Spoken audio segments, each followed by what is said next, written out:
Okay. Uh. Okay. Welcome everyone. Welcome. Uh. As you can see from the title of today's video. No, not video. Live stream. I'm so used to saying video.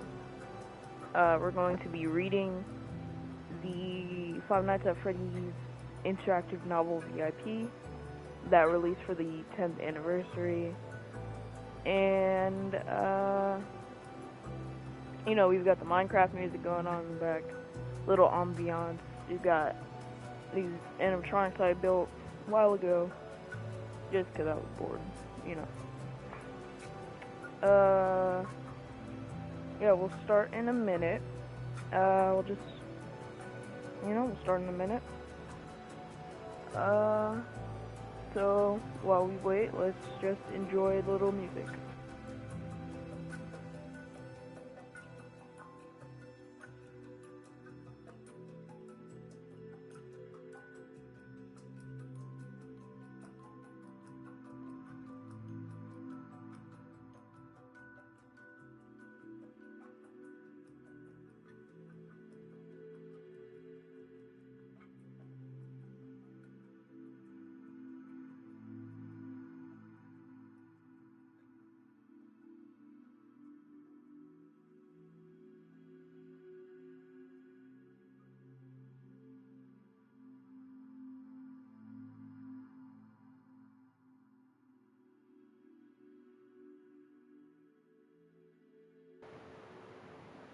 Okay, so right now, let's just make sure that the microphone is all good before we get started.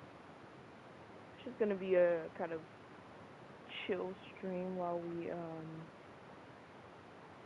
I read the novel. Okay, let's um let's get it rolling. So FNAF VIP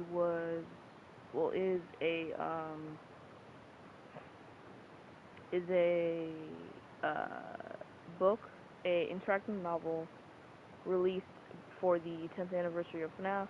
They can't call it Choose Your Own Adventure because that's trademarked, which is kind of stupid because that's like a genre, but whatever.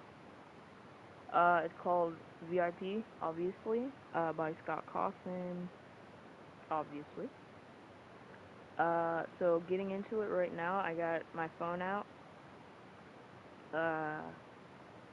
Okay, VIP by Scott Cawthon, an interactive novel. Special thanks to DJ Sturf. Okay, intro. You, Devin, are the luckiest 12-year-old boy in the world because you just won 2 special VIP passes to Freddy Fazbear's Mega Pizzaplex. An all-day, all-you-can-eat, all expenses paid experience for you and one of your best. You're bringing Ike, Mom says, looking at the colorful printout in your hand that shows Glamrock Freddy pointing at you with the words, "You're a winner." What? No, Mom, you're no fun. You will. You can't think of anything less fun than spending the whole day with the mobile snot factory that is your 6-year-old brother. Yes, Ike shouts. Did that sound like a question or a suggestion? Mom crosses her arms. Either you both go or no one goes. Poof. There goes your dream of being the most popular kid in your class. At least while everybody competes to be the one to join you at the Pizzaplex. Fine. You sulk. You, Devin, are the unluckiest 12-year-old boy in the world because you just won 2 special VIP passes to Freddy Fazbear's Mega Pizzaplex for you and your little brother. You have to waste one of your precious VIP passes on your brother. But this is still going to be so much fun. You can just ignore the tag-along like you usually do while you have the time of your life. Even though you live near the Pizzaplex, you hardly ever get to go. Your boring parents don't like the flashy lights and noise, and they say it's overpriced, and the animatronics are disconcerting. Whatever. which you think means they don't like the glam rock band's music. It's been ages since you were there last, at a classmate's birthday party, but it seems like the place always gets bigger every year, and they're always adding new rides. As you explore the Pizzaplex, you face many choices that lead to various outcomes. Before you begin this adventure, make sure you have something to write on. There will be many details to keep track of, and certain pages will provide special instructions that you'll want to remember. You may even need to do some simple math. Sorry. For example, if you find an item that you want to hold on to, write it down for later, and when you use it, cross it out. No cheating. Ready, Freddy? Okay. Um, so, you heard the book, or you heard me reading it. Get a piece of paper, loose leaf, one of those printer papers. It doesn't matter. Just get a piece of paper, and make sure you have something to write on. So I just got my notebook. Something to write with, and I have a pencil. So, let's continue. If you want to play on easy difficulty, add 2 fast tokens to your inventory, and tap fast touch here. If you want to play on normal difficulty, start out with only your wits, and tap fast touch here. Let's do normal difficulty. So it'll be very normal.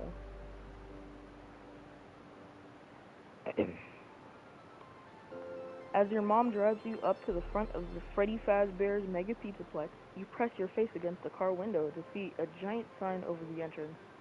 It takes your breath away.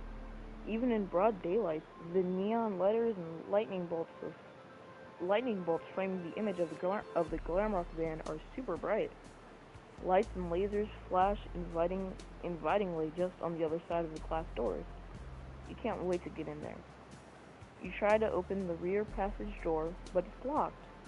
Maybe I should go in with you, Mom says. That's okay, you say quickly. You wave the printout of the winner announcement you received in your email, wondering again, how do you want a contest you don't even remember entering? Dad called the Megaplex to be sure, and it isn't a scam, though the employee he spoke to didn't know anything about it either. Only 2 guests, remember? I can buy an admission pass. It's not like I'm about to go on any of the rides or eat Fazbear pizza. She shudders. And Mr. Spa Day? I'll be fine, you say. I'll be fine, Ike parrots in a high voice from the booster seat next to you. You sigh. Mom gives you a sharp look. You're in charge of your brother, Devin. Not let him out of your sight. What could happen?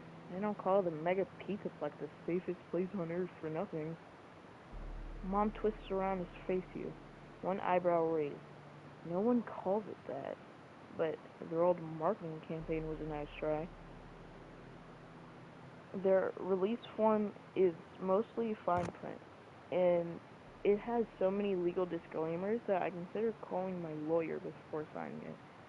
But you did sign it. You can trust the Pizzaplex. And you can trust me. Go enjoy your free Saturday, Mom. That convinces her. She smiles and the door unlocks. You pop open the door before she changes her mind and clamber out of the car. Be good. Take care of Ike, she calls as he scurries out after you.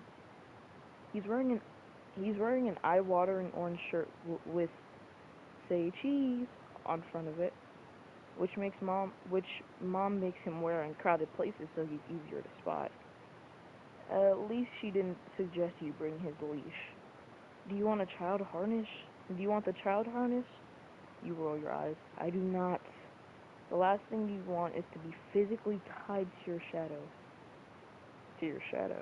Oh. That's what everyone calls Ike because he's always following you around, and he even looks exactly the way you did at his age. Like you're twins 6 years apart. Except no way you were ever this annoying and clingy. Ooh, Ike's mouth hangs open as he gapes at the sign above you. Chica! The chicken glamrock in pink spandex is his favorite. Move it, Spud.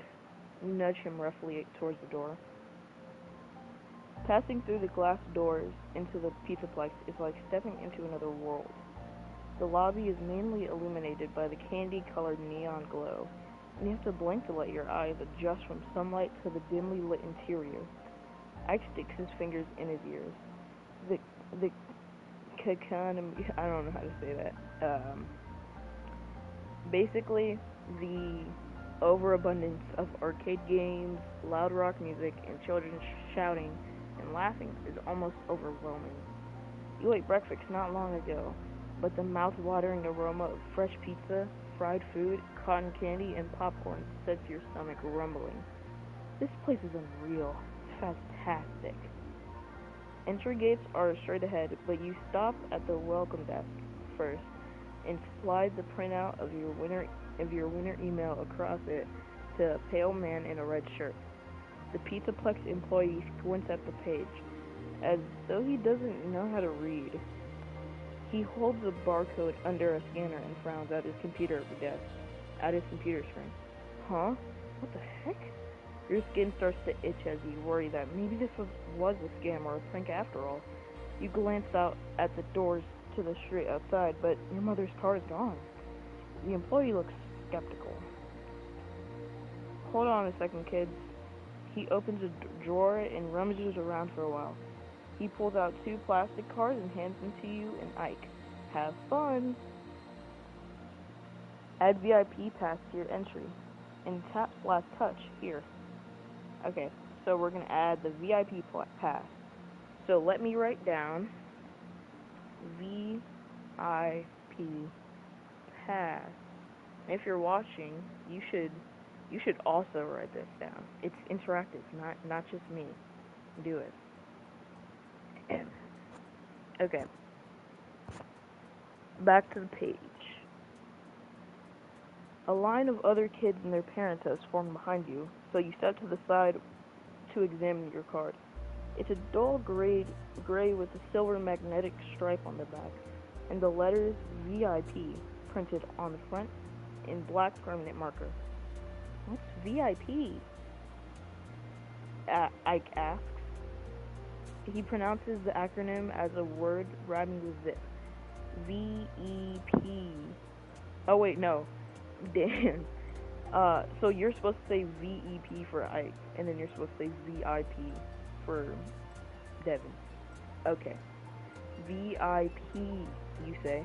Ike giggles. It stands for very important person, you explain. Are we very important? We're supposed to be. But this card doesn't make you feel important at all. It's so plain compared to the colorful, glossy entry passes within the Pizzaplex logo that the employee is handing out to other customers. It's also greasy, with dust, crumbs, and hair sticking to it. Disgusting. You consider swapping with Ike, but his card is covered in flecks of dried tomato sauce. You just wipe yours against your jeans, planning to wash it off in a bathroom later. You expected the Pizzaplex to roll out the red carpet, but it seems like you are on your own. Some kids are using their cards at terminals near the entrance. They must be information kiosks to help plan a visit. If you use the pass at the terminal, tap/touch here. If you use the pass at the gate, tap/touch here. Terminal or gate? Terminal or gate? I like the word terminal more. Let's go with terminal. If we get this wrong, it's my fault. By the time you reach the terminals behind the welcome desk, all but one are already being used by customers. You insert your VIP pass into a slot below its screen, and it's slurped into the wall. The bouncing Pizzaplex logo disappears and is replaced with a blue screen. Terrific, you say. The machine is broken. You pound a fist against the kiosk. Give me back my card! Pixel art pizzas with white wings start flying across the screen, and then static crackles across the image. It's glitched, Ike says. You think? You snap. The static clears to reveal the face of a pink cartoon pig with large round glasses that make his eyes look big. He wears an oversized black suit jacket with a loose red tie. Behind his head, a purple synthwave grid moves against a black background. Hi, pig. You're super cute, Ike says. You gently smack the back of Ike's head. We can't hear you, silly. It's a recording. The pig grins. Good morning, Devin and Ike. Welcome to Freddy Fazbear's Mega Pizzaplex. He sounds like a young kid with a stuffy nose. I'll do that voice for him later. I'm not reading that again. Customized recording? How do you know our names? You say. I know a lot, he says. I am a very informative pig. My friends call me a VIP. Will you be my friend? I'll be your friend, VIP, Ike chirps. Thank you. Stick with me and we'll have oodles of fun together. Tap last touch here to stick with him. Ike's right about one thing. VIP is cute. He reminds you of those animated ads for the Pizzaplex with cartoon renditions of the glam rock animal mascot. But you've never seen or heard of him before. Are you a new future? I can't talk. Are you a new future? You ask. Actually, I have been at the Pizzaplex for a while. However, it has been a very, very long time since I was last activated. VIP's smile turns upside down and a large blue tear appears below his right eye. Then he's back to his bright and cheerful self. That's creepy. I wonder if that'll have any impact on the story. Ike's hopping up and down in front of the terminal. You ignore him and ask VIP, what do you do? A graduation cap pops onto the VIP's head. I think, and I know things. I am a digital companion for Pizzaplex guests. I can answer questions and make suggestions to enhance your visit. I have a question, Ike says, shifting from one foot to the other.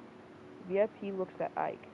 It looks like you need a restroom. Would you like directions? Ike goes still.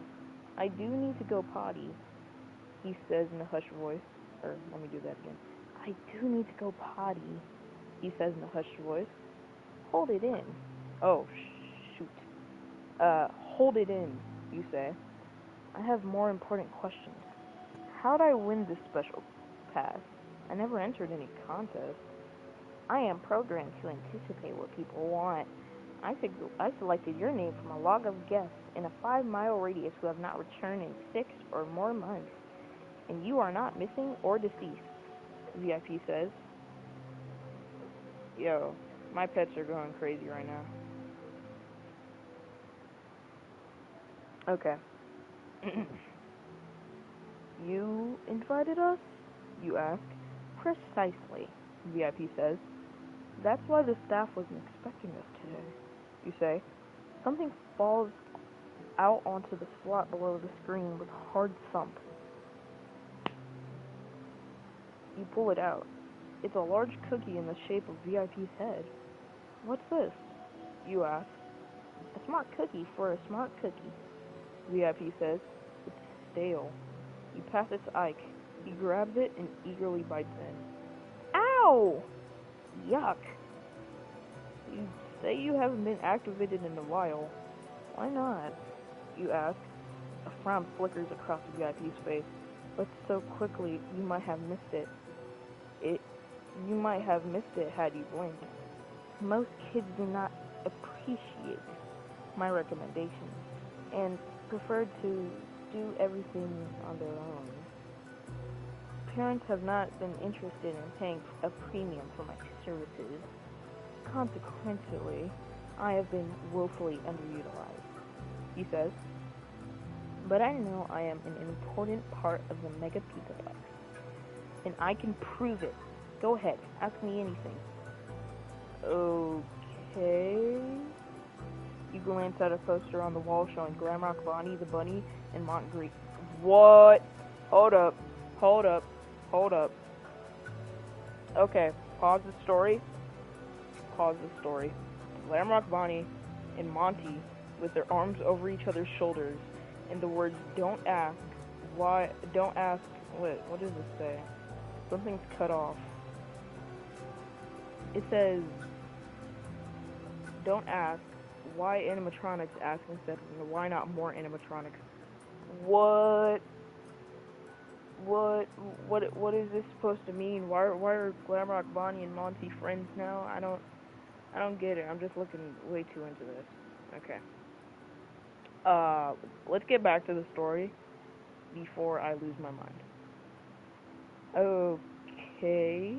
You glance at the poster with the wall showing Glamrock Bonnie, the Bunny, and Montgomery Gator with their arms over each other's shoulders, and the words, "Don't ask why animatronics? Ask instead, why not more animatronics?" What does disconcerting look? Whatever. What does disconcerting mean? You ask. VIP closes his eyes. Disconcerting. Adjective. To make one feel troubled or uncomfortable. The background behind VIP changes to a purple spiral against yellow with red and green triangles falling down the screen. Here is something to make your day even more magical, VIP says. He swirls his magic wand, creating a shower of gold sparkles, and something drops into the slot below the screen with a thunk. You reach down and pull out a gamepad with a red rubber case and carrying handles on the sides. You switch it on and are disappointed when VIP's face appears on the screen instead of a video game.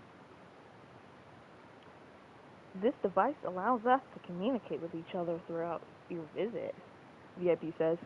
Great, you think. As if he can read your mind, VIP puts his hands together and says that this is my last opportunity to demonstrate the value I add for guests. If you promise not to ignore me during the visit, I can offer you a Fazbear experience like no other. And remember, it is free for the day. Do you promise not to abandon me? Ike's head bobbles enthusiastically. Aye, Piggy, promise. Kids cheer, yay! From the gamepad. VIP fixes his gaze on you. If you promise to stick with VIP all day, tap slash touch here. If you don't make a promise you can't keep, tap slash touch here. Huh. I don't trust them. We're gonna go the safe route. We're gonna go the safe route. Okay? So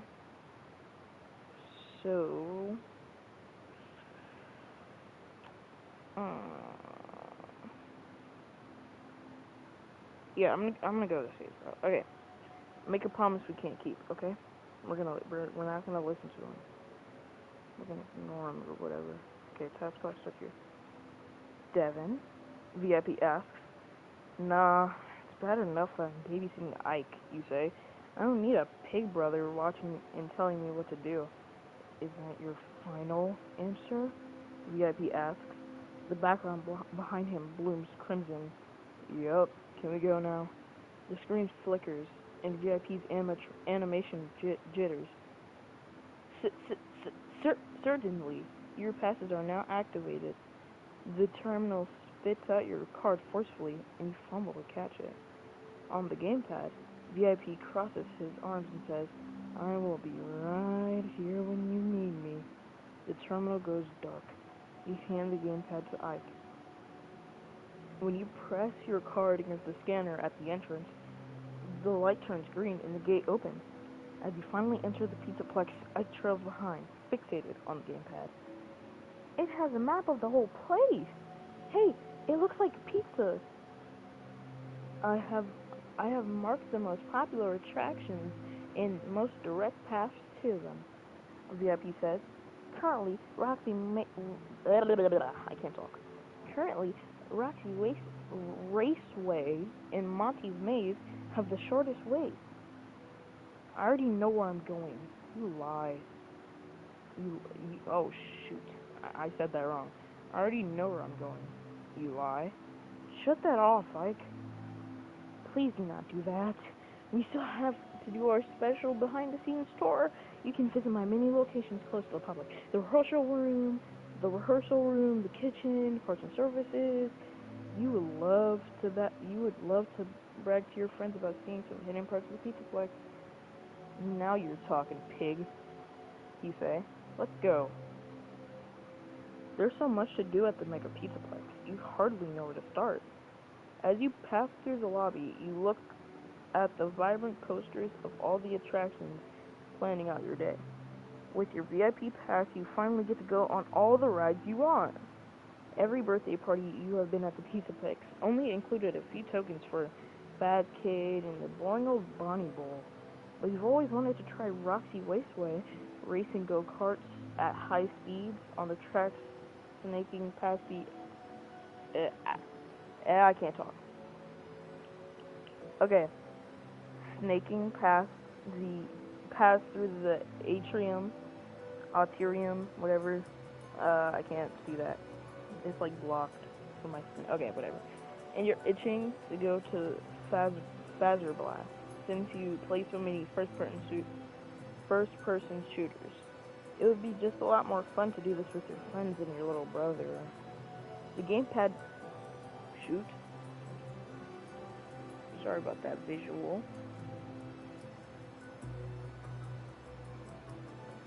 Let's get back on track. The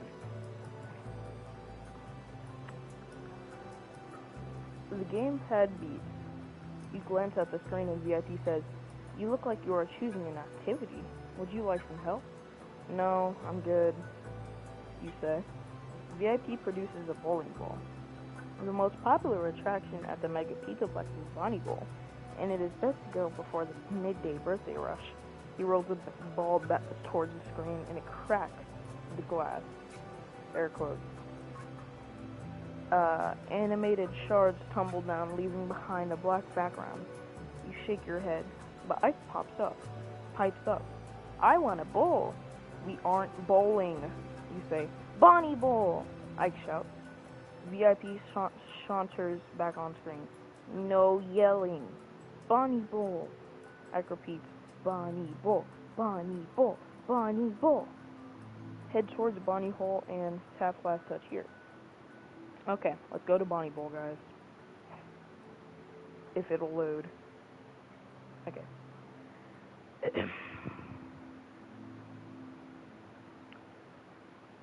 On the way towards the bowling alley, you point out other fun attractions like Monty's Maze and Fazzer Blast.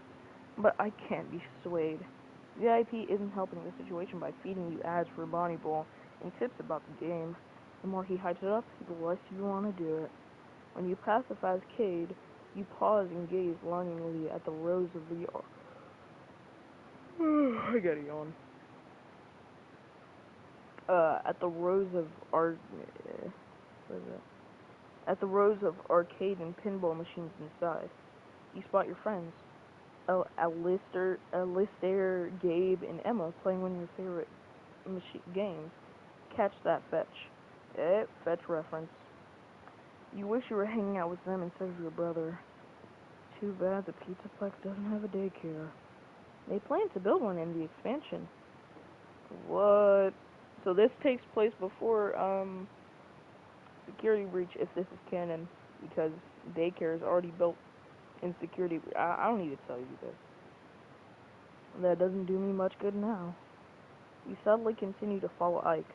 Maybe if you let him beat you at Bonnie Bowl quickly, he'll agree to go to the arcade next. Unfortunately, bowling with a 6-year-old usually takes time and patience, and you know you're going to waste a lot of your special day there. It's so unfair. Then you spot something that could give you a freedom for a little while. A merry-go-round in the play area. Once Ike is is on a carousel, it's almost impossible to get him to leave. He would ride it for hours if you let him. Hours. If you ditch Ike on the merry-go-round, tap last touch here. If you continue on to Bonnie Bowl, tap last touch here. You know what? Let's be a little naughty. Let's leave him. Look, Ike, they have a merry-go-round. Ike immediately stops and stares at it. As a music box version of Pop Goes the Weasel plays, 3 ring notes rotate in opposite directions with old-timey versions of Freddy Fazbear, Chica the Chicken, and Bonnie the Bunny to ride on. Funtime Foxy sits at the prow of a small pirate ship, pointing the way forward with his hook. And there's even a balloon boy, a hot air balloon, in a Mr. Cupcake seat. Okay. So these classic versions are probably the toy animatronics. Funtime Foxy is just fixed Mangle. I don't need to tell you guys this. And probably toy Mr. Cupcake. I want to ride that. Oh, let me redo. I want to ride that, Ike says in a hushed voice. Maybe after Bonnie Bowl, you say. No, I want to ride it now. I don't know, you say. Please. You smile. Okay, if you really want to, we can go to Bonnie Bowl later. You wait in line, and as soon as the gate opens, Ike races for one of the Chica seats. He climbs in. I'm gonna go to the arcade while you ride this. Just stay here until I get back. VIP wags a finger and shakes his head. Children should not be left unattended. You're tired of this very irritating pig. You put the gamepad on the seat next to Ike.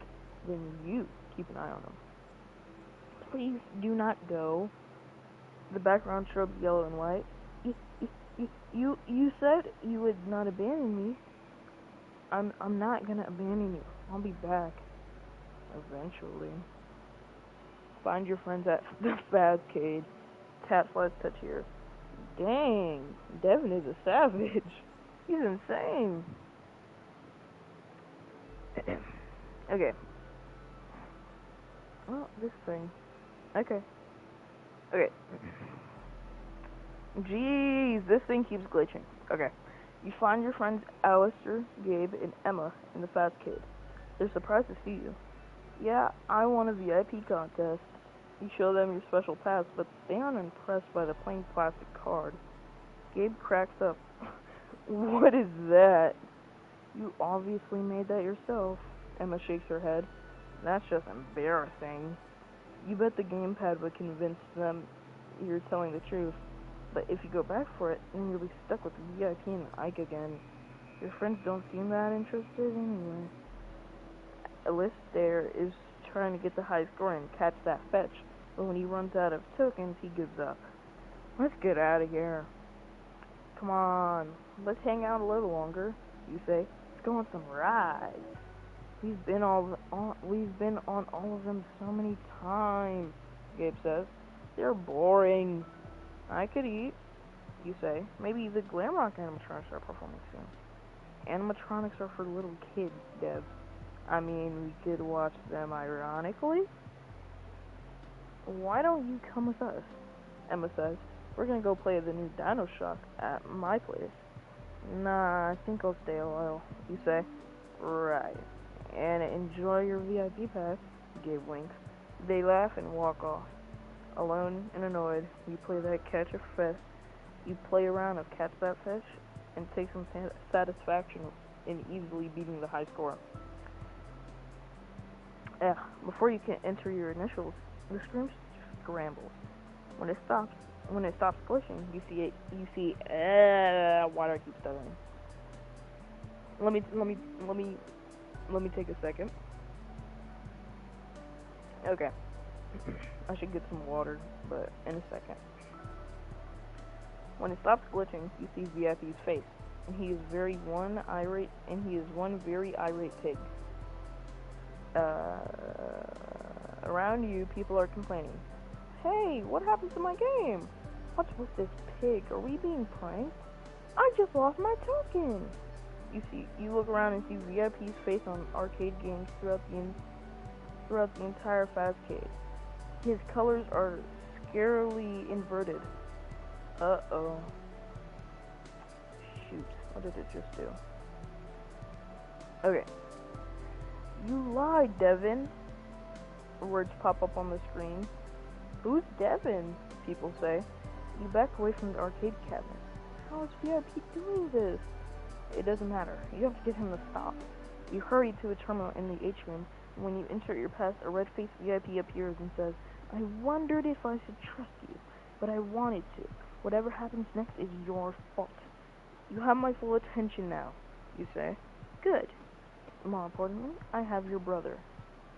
VIP is suddenly wearing a shirt that says, I like Ike. Your blood runs cold. Where's Ike? Is he okay? He's fine. For now. I've hidden him somewhere in the pizza place. What do you want? I want you to play with me all day like you promised. You can get your brother back by winning my special game. And if I don't? VIP smiles broadly. Ike remains trapped here forever. Sorry, I had no other choice. But you do.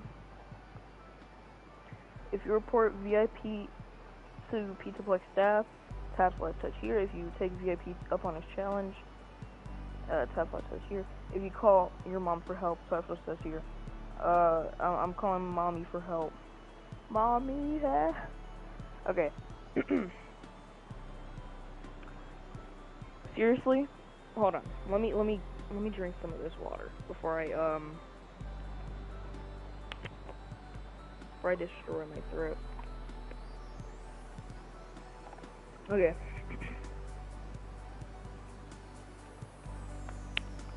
Okay. You find a phone and call your mother on her cell phone. She is not happy to have her expensive small spa date interrupted, but she really freaks out when you tell her Ike is missing. I only looked away from him for a second, but when I turn around, he's gone. You say, you know you shouldn't lie, but it's not like Ike is here to rat on you. He's always running off. You'll be happy if you find him and he tells her what really happened. Mom drives over right away. When she rushes through the Pizzaplex entrance, she gapes at you, looking furious. What is wrong with you? She yells. What? Then you notice Ike's... What the hell?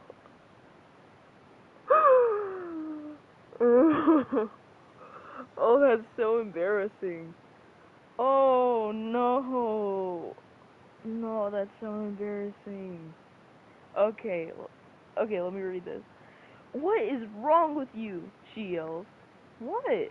Then you notice Ike standing next to you, clutching the VIP gamepad. Where did you come from? You ask. He looks at his mother with innocent eyes. We were just playing hide and seek, Mom, but Devin never came to get me. Your mother shoots you a fiery look. You are so grounded. Get in the car, both of you, right away. We are never coming back here again. You climb into the car and notice that Ike still has his gamepad. Ike and the gamepad are inseparable for several days. He's constantly whispering to it. But one night, Ike really does run away. You know he must have gone back to the Mega Pizzaplex, but you can't prove it without going there for yourself. And you've been banned for life. Wow. Game over. Okay, that's our first game over. Tap left touch here again.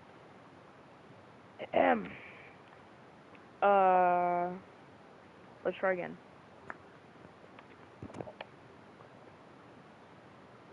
So it sends you all the way to the beginning. So since it's a read, like a read online thing, it sends you to the beginning. So I am just going to go all the way. What's this? Oh, I'm just gonna go all the way to where we were. Make a promise you can't keep. Abandon him. No.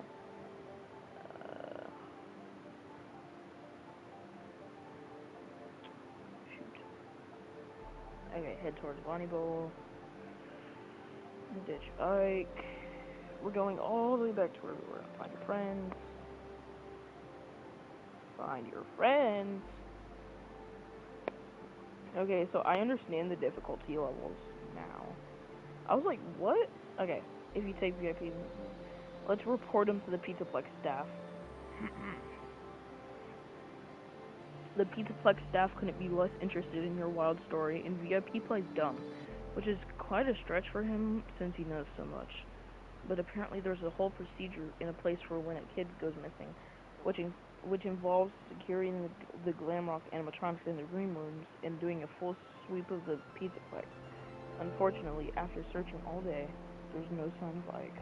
Your family moves away from town soon after, and you never stop wondering what happened to your little brother. Game over. Damn, why is it so dark? Like, almost a lot of these endings just involve Ike being, like, either never being found or just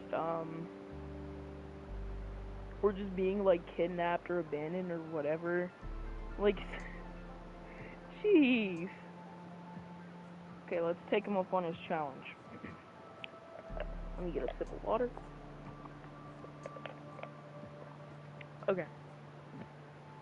I wonder if y'all heard that little gulp. Okay.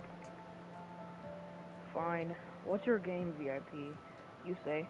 VIP waves his magic wand and the terminal dispenses heavy coins onto the slot below the screen. You find 5 gold Faz tokens, each with the classic Freddy Fazbear on the front and the words since 1983.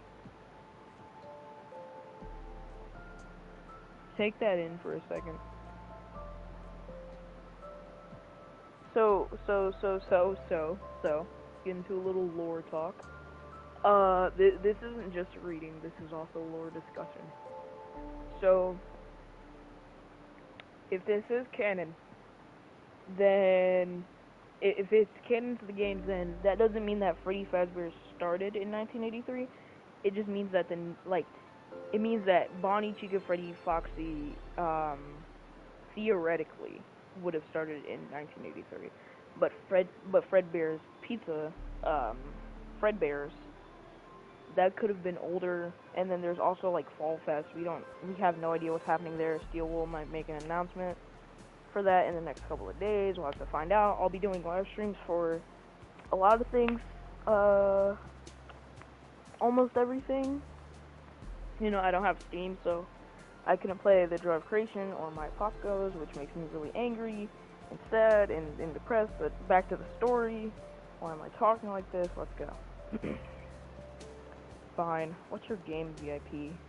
Well, let's skip ahead. You must use these tokens to earn 1,000 points at various games in the Pizzaplex. By the end of the day, VIP says, if you succeed, I will release Ike. That doesn't sound too bad. What's the catch? You ask. I know you do not like following rules, but rules make games even more fun, VIP says. You can only play each game once, and then you have to ask me for help. Okay. VIP's wand sparkles, and you hear a familiar kerthunk. Let me do that louder. I'm trying to make sound effects like, yeah, that's better. Kerthunk. Let me do that. Listen to that. You retrieve a new gamepad from the terminal slot. This one's in a pink case. Cute. Just because I have to ask VIP for help doesn't mean I have to listen, you think. Anything else? You ask. Use the gamepad to keep track of your tokens and points as you play. Remember, if you run out of tokens before you reach 1,000 points, you automatically lose, and you will become an only child. As VIP explains the rules, they appear on your gamepad screen. Tap/touch here and review the game's rules. Let's read the fine print, guys. Let's read the rule book. Yay. It's my favorite part of the FNAF game is reading the rules. Well, I mean, this doesn't count. VIP's game rules. Remember this page and come back to it whenever you need to. Okay, let me write this down because so we don't have to come back to it. Okay. Oh, that's so awesome. Holy. That's so cool. I've never seen like one of these interactive books actually actively have you participate. It's always just like you reading and then choosing, you know, besides, well, I mean, obviously. Let me stop rambling. Okay, 1. Use Faz tokens. 2. Tokens to play games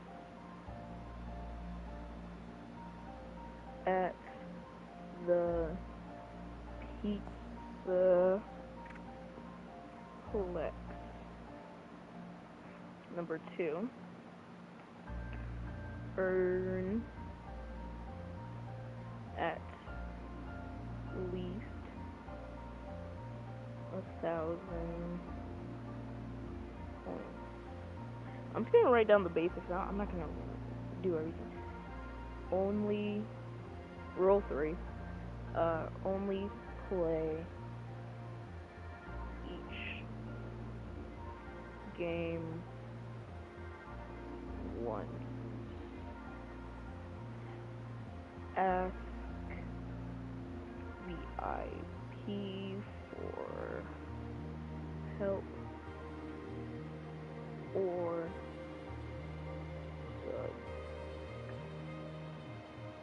suggestions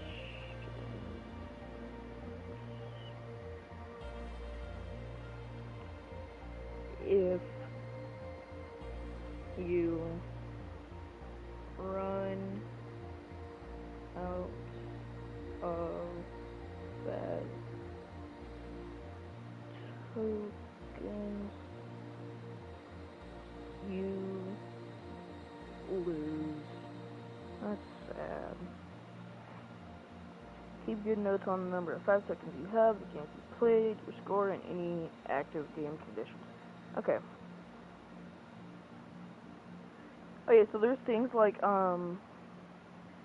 tokens that you have. So I'm gonna write down tokens. So we get to put the tokens that we have played. And put what we played. My score. Inventory.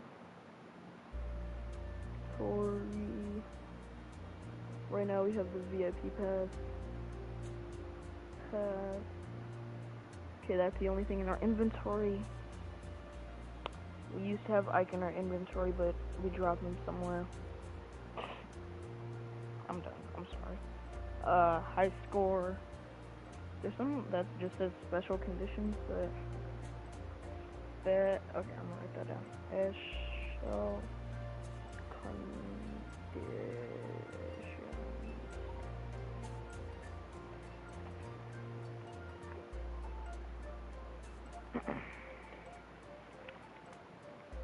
Flipping the page. Getting the page flipped. I'm just readdressing it. Okay. Let's see. Special conditions. What could that mean? High. I mean, maybe it's like he gives you like a pass for something. Like you can do this, but only once. I don't know. High score. Save locations. Save locations, aka page numbers. Locations. Page numbers.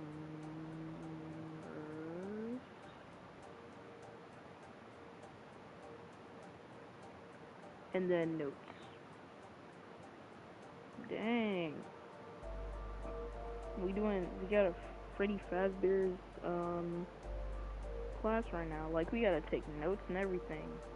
I'm not against it though. I've always wanted to be a student of the Fazbear himself.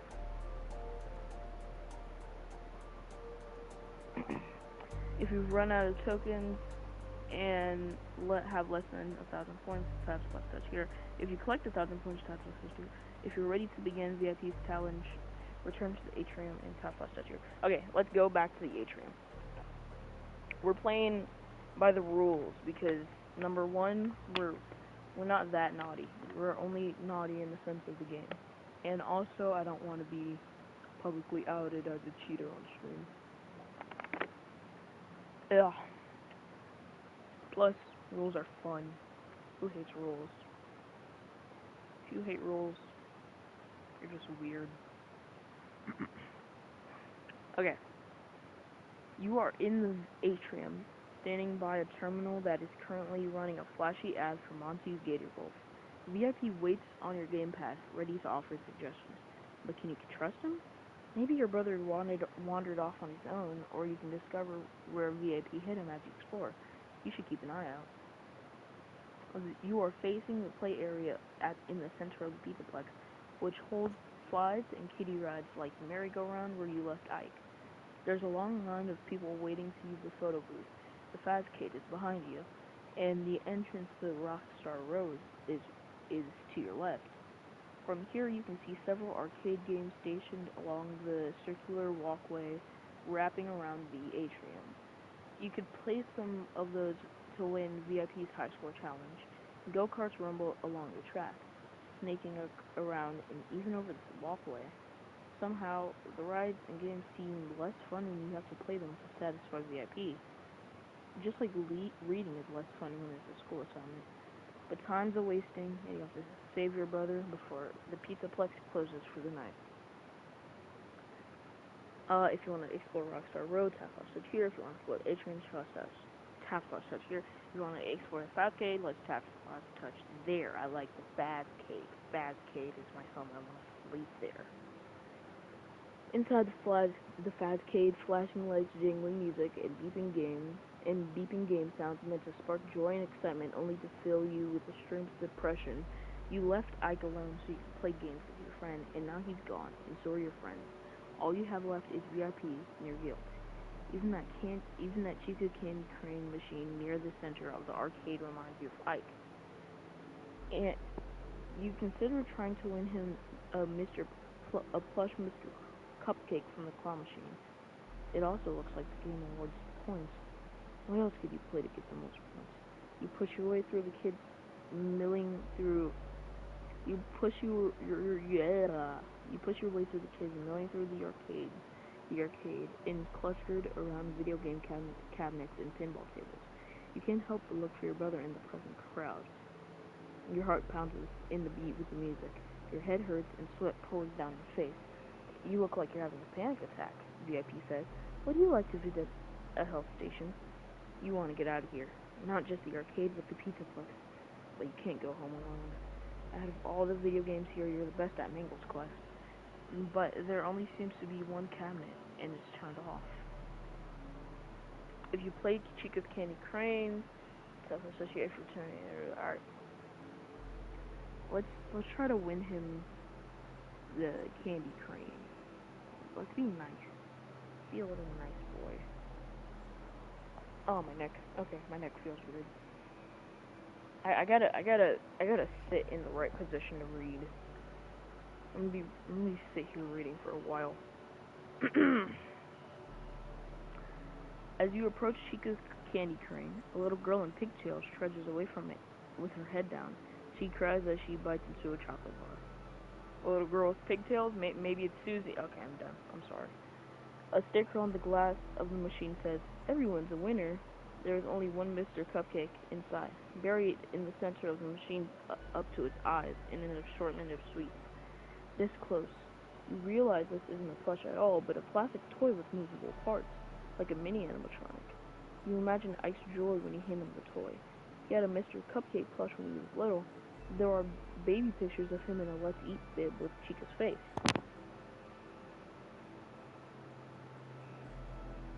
Yo, my dog is about to be. Come here, come here. Stop it. Come here. Yeah, just relax. Sorry, that's my dog. She's going crazy. The claw of the crane game is a large yellow mechanical hand. You slide a token into the machine and a 30-second timer counts down. You grab the joystick and jerkily navigate the claw into position exactly over the toy before your time is up. The claw descends, closely firms around the cupcake's pink icing top. The fingers slip right off. Rigged! You smack the glass. Mr. Cupcake's eyes dart towards you and you jump back. A bag of candy drop into talk. Just talk. It's not that hard. Okay. A bag of candy drops into the tray below, and 100 points flashes on the display. Add 100 points to your score. Add candy to your inventory. Hear that, everyone? Okay, so inventory, VIP pass, and candy. And then to our score, we have 100 points. Yay! Ooh. Uh-oh. Remove one Faz token from our inventory. So we had 5 Faz tokens, so now we have 4 Faz tokens. That's not good, I think. Alright, let's try to plug in Mangle's quest, because apparently we're really good at that. You head over to the Mangle... Shoot. Okay, I'm good. We're good. You head over to the Mangle's quest cabinet, hoping you can figure out what's wrong with it. Unfortunately, it seems likely that your high score would have been wiped from its memory. The screen is dark, but there's no out of order sign like on the other broken games in the arcade. You try to pull the cabinet away from the wall so you can get behind it, but it's too heavy. A couple of kids see you strumming some music, but rather than help, they laugh as they pass by. You drop to your hands and knees and reach for the loose plug on the floor. Your fingers brush against it, but you can't quite grab it. Whatever. You're about to stand up when you catch a glint from something amongst the clumps of dust gathered behind the cabinet. You pluck it out and discover it's a coin. Not just any coin, it's a Faz token. Talk about buried treasure. You now have a chance to win VIP's challenge. Add 1 Faz token to your inventory. You hear that, everybody? Okay, so now instead of 4, we have a 5. That's 5 in Spanish, you idiots. I'm sorry. What's wrong with me? Okay. If you played Chica's Candy Crane, press here. If you've already played Chica's Candy Crane, turn the atrium and tap flash touch. Okay. Get a little sip.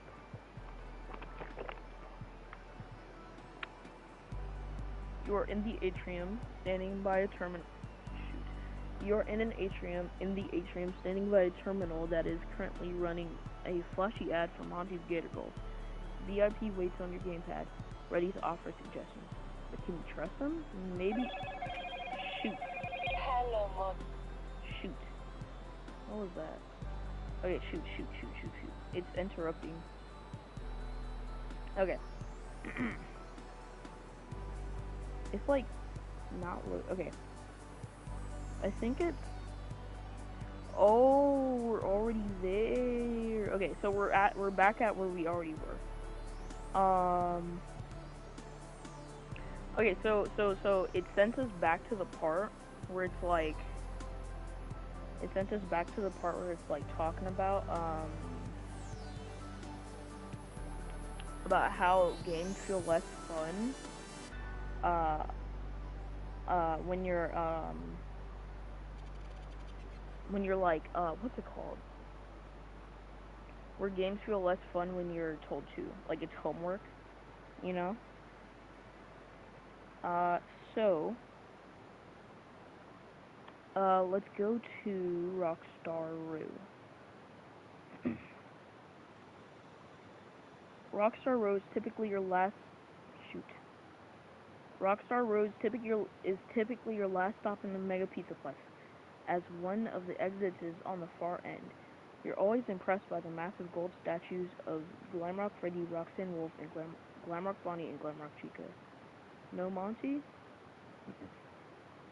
Sometimes you can glimpse the animatronics themselves through the large windows of the respective greenhouses.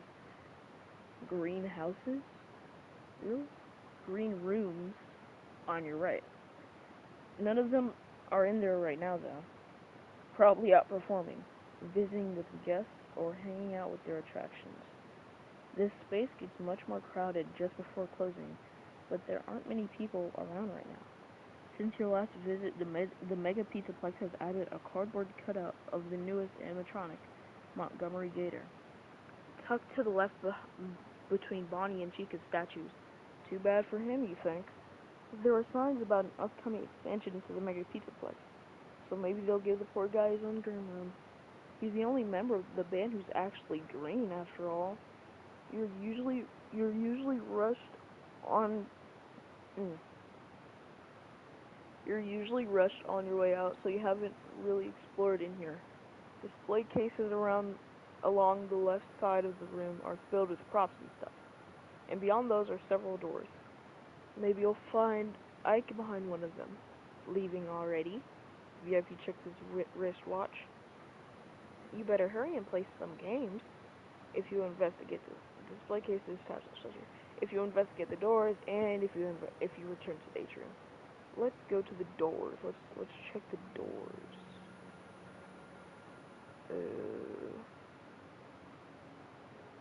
Thinking I could have been lured into an area close to the public, you move along the wall on your left and check each door as you pass it. The first is a red door, hidden behind the cardboard cutout of Monty. Could this be a makeshift green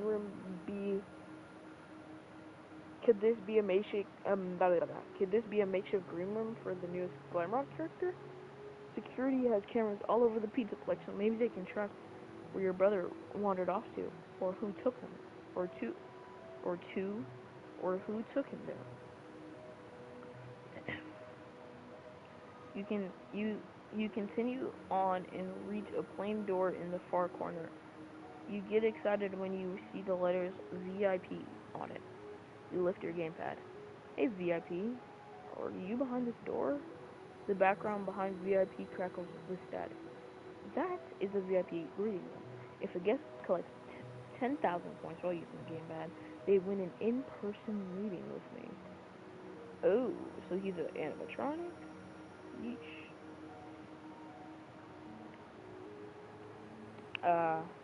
Can I come in? VIP cross. That's my dog. Come here. Okay. VIP crosses his arms. I increased the access fee to 100,000 points. Based on your performance thus far, you will never be allowed to enter. So just move along. If you try the red door, tap such here. If you try the security door, tap such here. Whenever you collect at least 10. Oh, we can collect at least 100,000 points. Wow. Okay. Let's try the red door. You open the door and hesitate when you see a dimly lit corridor stretching ahead. A poster on the wall reads, "Lost child, don't get lost yourself. Stay in place and wait for help. Carry plenty of water." You enter, thinking you will take a quick look to see if Ike is inside. VIP doesn't like this plan. You look like you are snooping. Would you like me to show you the way out of these utility tunnels? Not puzzles. VIP holds up a magnifying glass and peers at you through it with a comically huge eye. You ignore him and move deeper into the bowels of the Pizzaplex.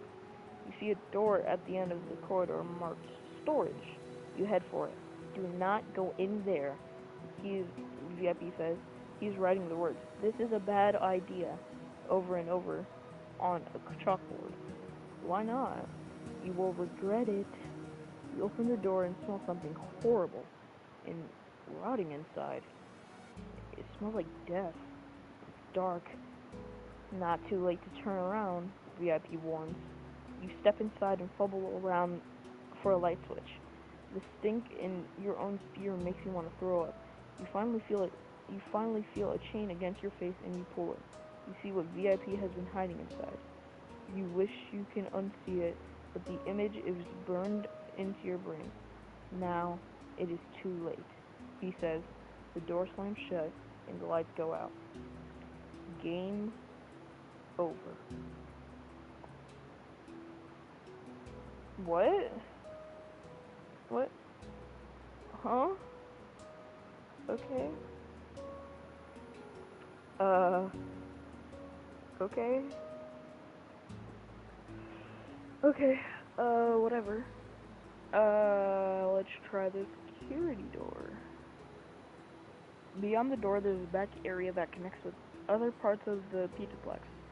At an intersection of corridors is a small enclosed office with two entrances, and a screen showing camera footage from all over the building. There's no guard in sight. You dart inside and start messing with controls on the desk. If you can rewind recorded footage from the security feed, maybe you can spot Iker where he wandered off to. Hey, who's in there? A man's voice calls from the hall to your left. You slam a button by the door and it shudders. And shutters close it off. Haha, very funny, he grumbles. On the screen you can see a camera for the hall right outside the office. Why would you need that? Or doors with emergency shutters. An old white guy ambles around to the door on the right. You quickly shut that one too. A moment later, the door opens and the guard jingles a key ring. This is my office, you know. Ugh. This is my office, you know. Sheesh, I just went to take a leak.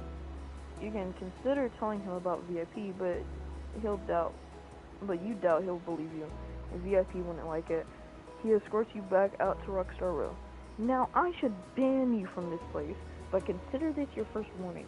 And if you want a security job when you're older, call me. Why did I say it like that? Oh, voice crack. If you want a security job when you're older, call me.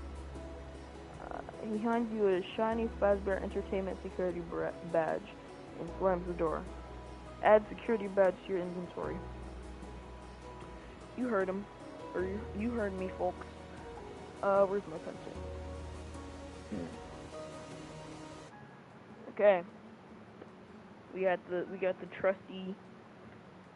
trusty notebook back. Return of the notebook. Okay. Inventory. Security. Why would he give us this? Like, thinking from his perspective, why would he give us this? Like,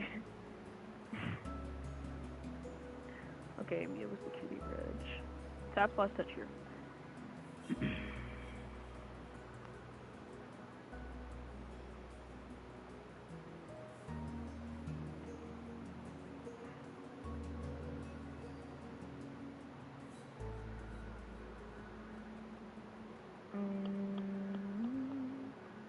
Where is it? Where is it?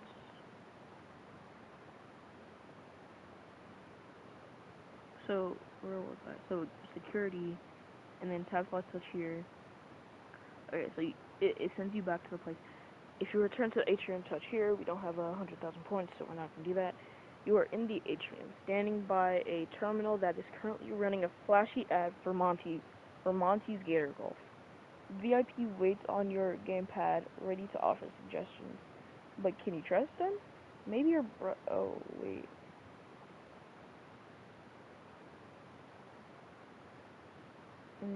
We already read this part, I think. Yeah, it's just sending us back. Okay.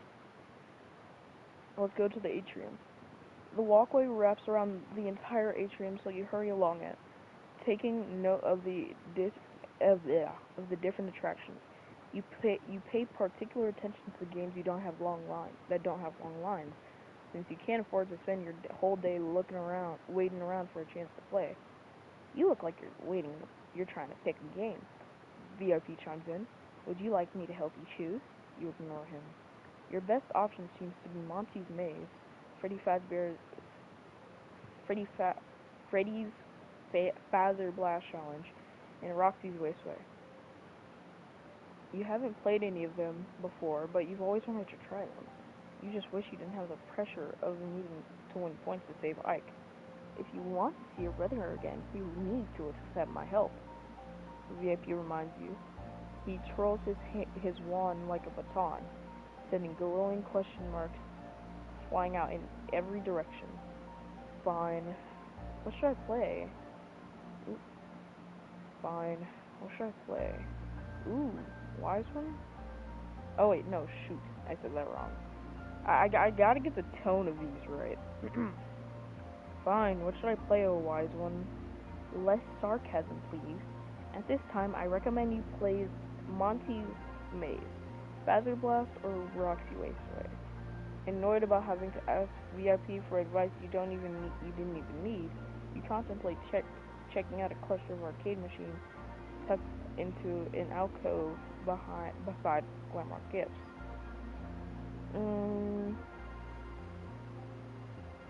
Let's go to the alcove. Okay. Here we go. Okay. In the alcove are two arcade games, Cyber Fox vs. Mecha Mangle and Funtime Fantasy. You haven't seen those particular titles in the Fazcade before. You're itching to try them, but they each require a Faz token to play. You doubt you would score very high on them the first time you play, so they probably aren't worth the token or your time. The machines are placed on either side of the terminal with a chair in front of it. This looks like it's set up for someone to watch a movie. Perhaps as a distraction for a little kid, you wish you'd seen this earlier, because it would have a great place to station Ike while you played these video games with your friends. Ah, shoot. Okay. I must warn you, if you continue to dawdle like this, you will never see Ike again, VIP says. The rules stipulate... I'm yawning. I'm sorry. Now I got y'all yawning. The rules stipulate that you have to play games and win points. You doubt it's a good idea to provoke VIP, but you're tempted to browse the offerings on the terminal just to annoy him. If you sit at, let's annoy him. Let's sit at the terminal. We move to the terminal and are shocked to find Glamrock Freddy's head resting on the chair.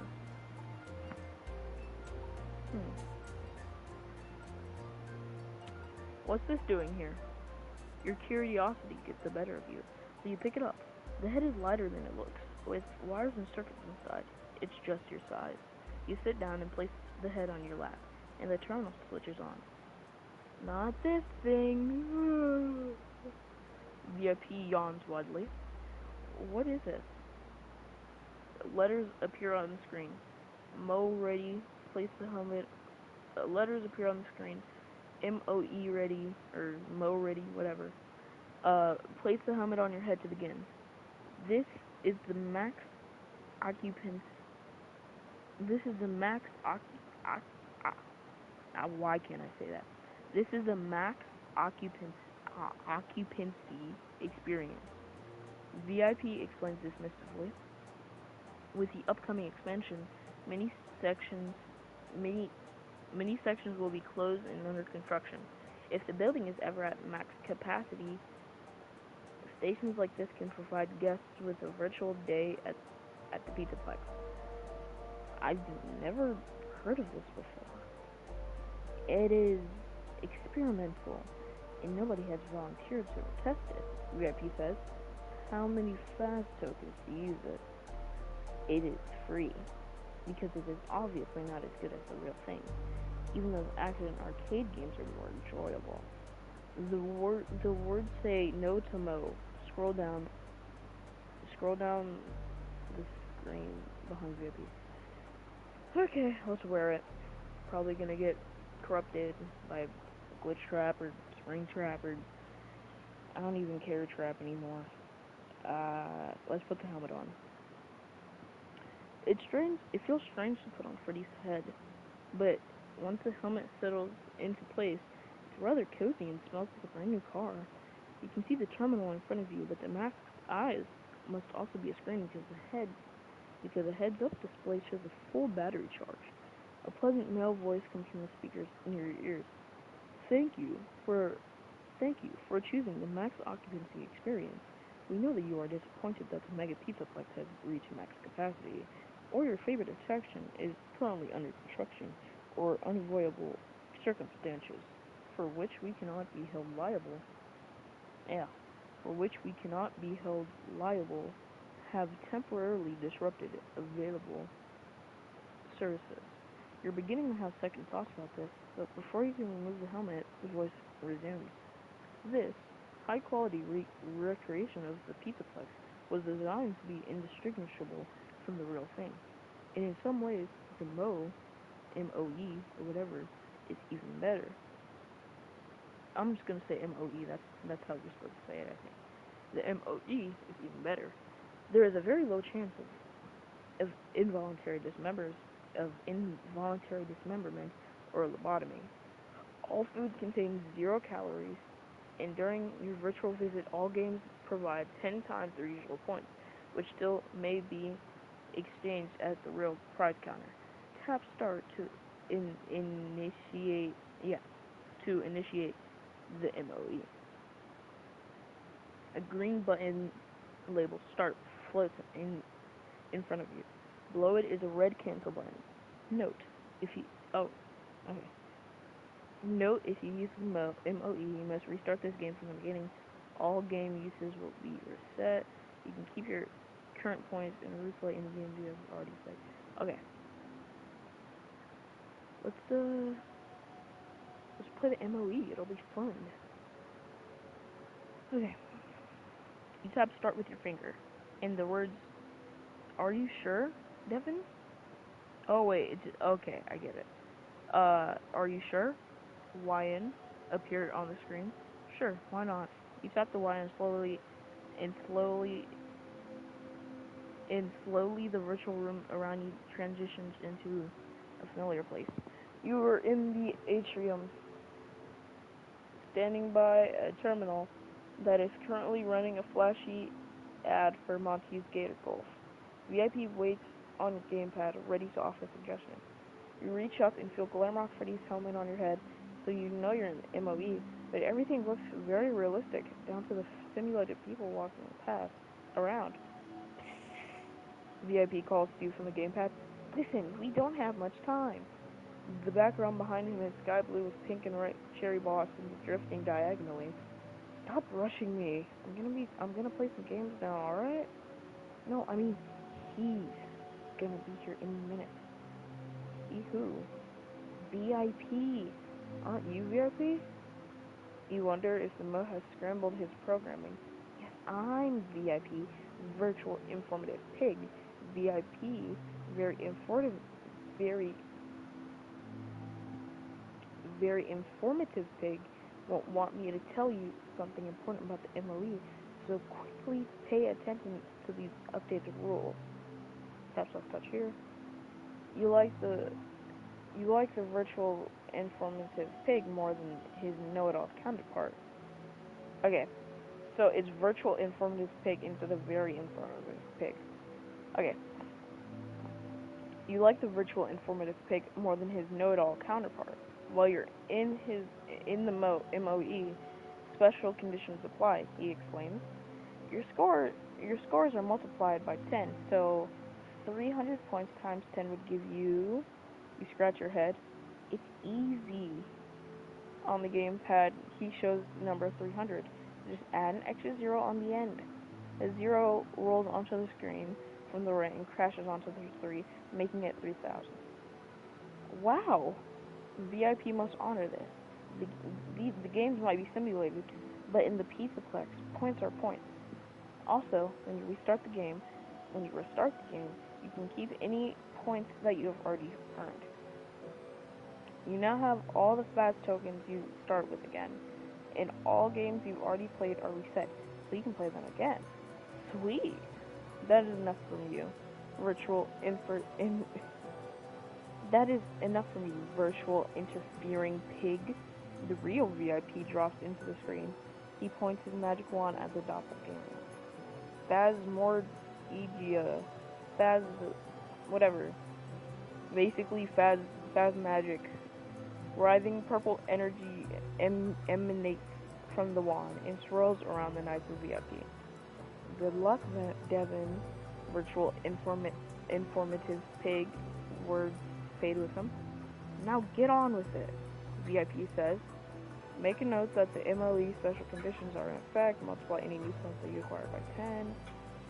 If this is your second time reviewing. Okay. So you can keep any items on your inventory you can use the game. Okay, so if it's your second time or beyond in the MOE, make a note that double MOE special conditions are in effect. Multiply any new points that you acquire by 100. You may keep your current points and replay any games you have already played. You may also keep any items in your inventory. Okay. So, where's my pencil? Okay, so what we're gonna do, what are we gonna write down? So we're gonna write, multiply points by 10, it said, right? Multiply points by 10. Okay. We're gonna write that down. So, notes. In the notes part, multiply points by 10. Easy. Okay.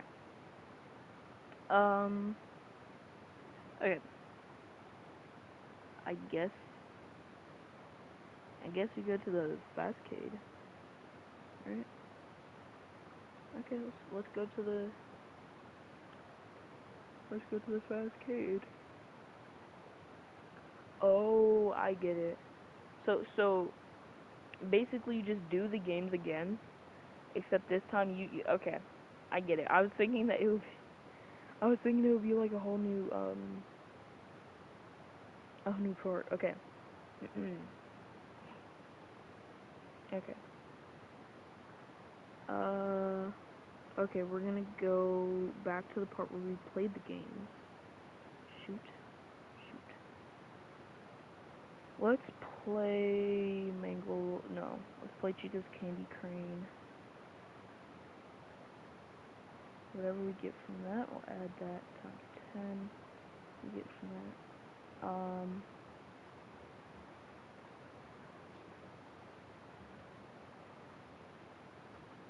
Okay, so 100 points. Wait. Points? Okay.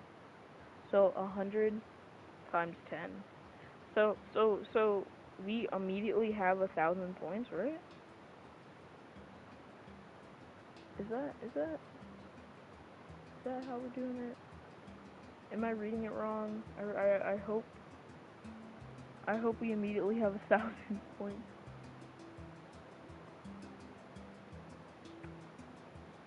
Okay. Points, we'll put 1,000.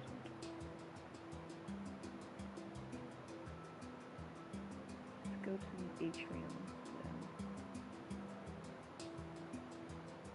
Let's go to the atrium. Okay, we'll skip all that. Fastcade, Rockstar Row. Atrium. Let's go to Monty's Maze. Monty's Maze is supposed to be nerve-wracking because the Montgomery Gator animatronic stalks the labyrinth and will carry you out if you run into him. But you've also heard that the entrance to the attraction is the scariest thing about it. A giant alligator smile. An Asian woman in a red Pizzaplex visor and matching shirt with checkered suspenders and black pants stops you from entering. might want to come back another day. Monty's in kind of a bad mood. The last kid was just dragged out of the maze, and we're gonna close it until he calms down. You hear banging and shouting from inside. You laugh. They're really trying to make it seem fun in there. I'm not afraid, you say, and I'm only here today. You have a special pass. You hand her your VIP. You hand her your VIP card. She scans it and looks surprised. You sure do. Monty's actually waiting for you. The commotion inside stops. You guess a little pig told him you would be coming. That will be one token, the Pizza Plex employee says. You hand one over. Remember, I am here to help. VIP gives a thumbs up. If you get turned around and ask nicely, I can direct you back to the starting point. Where is it? That's the starting point. Okay. Okay. You walk between sharp white teeth and over the pink, weirdly spongy tongue and enter the maze. If you have the balloon, tap last touch here. Remove one okay. We're gonna remove one Faz token from our inventory. We're gonna put it where it says 4. We have 4 Faz tokens. If you don't have one, tap last touch here. Okay, we don't have balloons, so we'll tap last touch there. Just inside the entrance to Monty's maze, the first thing you notice is how dark and green it is. And humid. Sweat starts pouring down your face. In the air, it's stale and heavy. Occasionally, you get a whiff of something rotten, like food left out too long. Either the Pizza Plex designers intentionally wanted to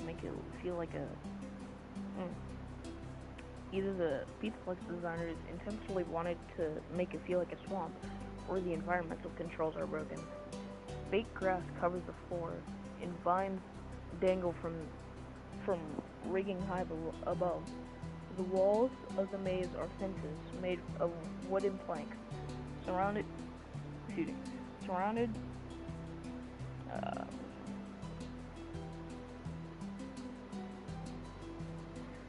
by tall palm trees that drape their feathery leaves overhead. You peek through a knot hole in one of the planks and see what the walls outside the maze are painted with the silhouettes. Of thin tree trunks and vegetation. There's no music, only the ambient sounds of birds and insects, punctuated by the occasional low rumbling roar. The sound makes the hairs on the back of your neck stand up. You walk along the narrow corridor for a bit, feet crunching softly on the artificial turf. The path turns to the right and the left, then you eventually reach an intersection. You can continue going forward, turn left, or turn right. You can never go wrong with left, I guess. Oh no, I'm scared. Okay, you go left, and the path takes you down a series of turns in long stretches, back and forth, back and forth, back and forth. You use your sleeve to wipe sweat from your brow and freeze when you hear a gruff, taunting voice. I know you're in here. I will find you. Despite the warm air, a chill runs through you. You pick up your pace through the corridor until you come to a wall. The only way you can go is left or right. The path to your left seems a little more worn than the right, but also you see 4 deep scratches along one of its walls, like something has clawed it, something big. A marker or a warning? Let's go right. I'm not trying to get clawed up. You turn right and walk for a bit, enjoying the sounds of your steps on the springy artificial glass. At the end of the corridor. You turn left. Ahead, there are a lot of vines hanging in your path. A low fog rolls down the corridor. They've done a pretty good job with this ride.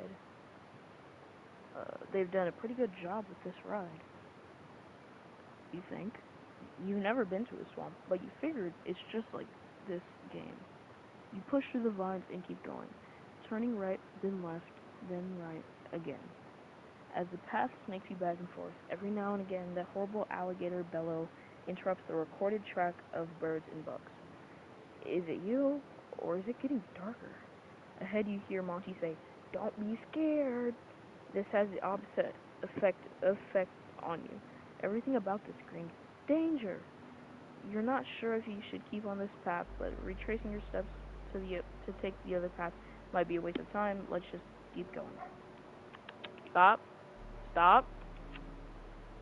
Yo, I think my dog wants to interrupt my live. Seriously, I think she has something against it. Okay. Okay, let's press on. Nope, I think I. What did I press? Okay, we're good. Alright, let's go. You are not gonna let this place get to you. After all, it's just a game. It's just a game. You repeat to yourself over and over as you walk along the path. It is definitely darker in this part of the maze. Maybe some of the lights burned out and they haven't replaced them. Or maybe something disabled the lights on purpose. They really overdid it with the lights, with the vines and fog here. You can barely see your hand in front of your face. The vines finally thin out and the fog lifts enough for you to make out the end of the corridor. A hulking figure is standing at the end of it. "Monty!" You scream and back away. You try to turn and run, but you get tangled in the vines. You glance over your shoulder, expecting to see him coming for you, but he hasn't budged. Monty doesn't move. In fact, he's smiling and pointing to his right. Huh? How does an animatronic smile? Okay, I'm gonna ignore that. He's smiling and pointing to his right. Is he helping you? Maybe this is part of the VIP treatment. You entangle yourself and slowly approach Monty, not wanting to make any sudden movements. You laugh when you get close enough to recognize that it's a cardboard cutout of the animatronic in his rock star pose. There is a passage to your left and your right. The Monty cutout is pointing to your left. You know what that means, ladies and gents. I'm gonna go right. You know trap when you see one, so you ignore cardboard Monty. What was that? Alright, so you ignore cardboard Monty's helpful advice and head to your right. But you soon start to wonder if you made the correct choice. As you follow down the passage, heavy footsteps follow you, closing fast. "Where are you going?" Monty calls out.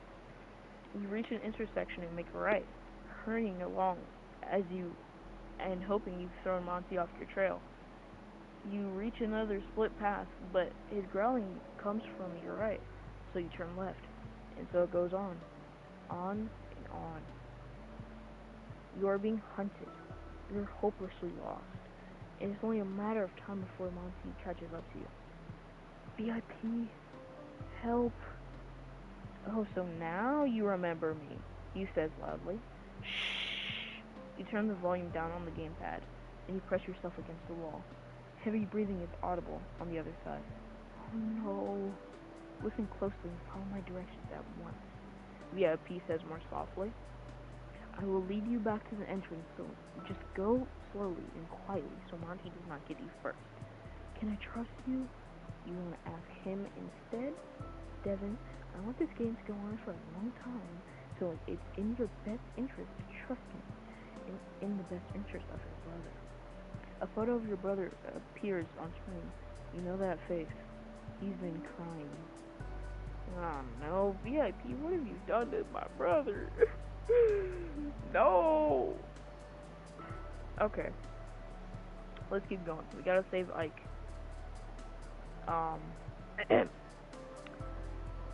Just inside the entrance to Monty's maze, the first thing you notice is how dark and green it is. And humid.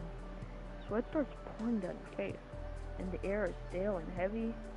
Occasionally you get a whiff of something. Rotten. Like food is left out too long. Either the Pizzaplex designer is intensely wanting... Oh, wait. It just... What? let me go back to where we were because it just like I think it like circled back. Did it circle back? Follow VIP's directions. Oh right. Go back to the start. Okay. Let's go to the right because we didn't do that before. You turn right, and after walking for 30 feet, you have the choice to turn left or continue forward. On the wall to your right, you notice a small L in permanent marker on one of the planks close to the ground.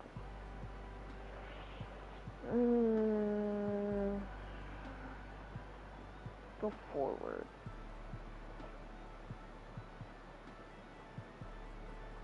Look at that L, man. Okay. Oh, it can mean left. It can mean left. I may have done an oopsie. Okay. You go forward, and after a short distance, the path twists to your left. You walk for a long time, and twist to the left again. At the end of this corridor, it turns left, and then immediately left again. Is this what this mysterious L meant? You're excited because this can mean you're on the right track. At the end of this corridor, you turn right again around a wall. This path takes you to the left around another wall. The maze takes you back and forth in this fashion several more times before you reach an intersection. You can go left or right.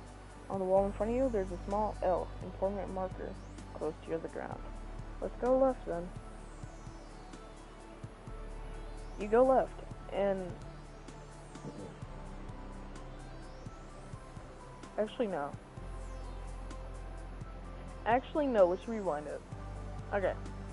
Go right. I don't trust left. I don't trust that person. You go right, and the path immediately twists your right. So, the right is like right below it. So, okay. You go right, and the path immediately twists to your right. You walk around for a bit, and it twists to the left. The passage turns you right, then left again. The maze takes you back and forth several more times. This feels very familiar. You make a right and walk for a bit, but then another right. After a short walk, you can make one more right. At the end of this corridor, you can make a right or keep going straight.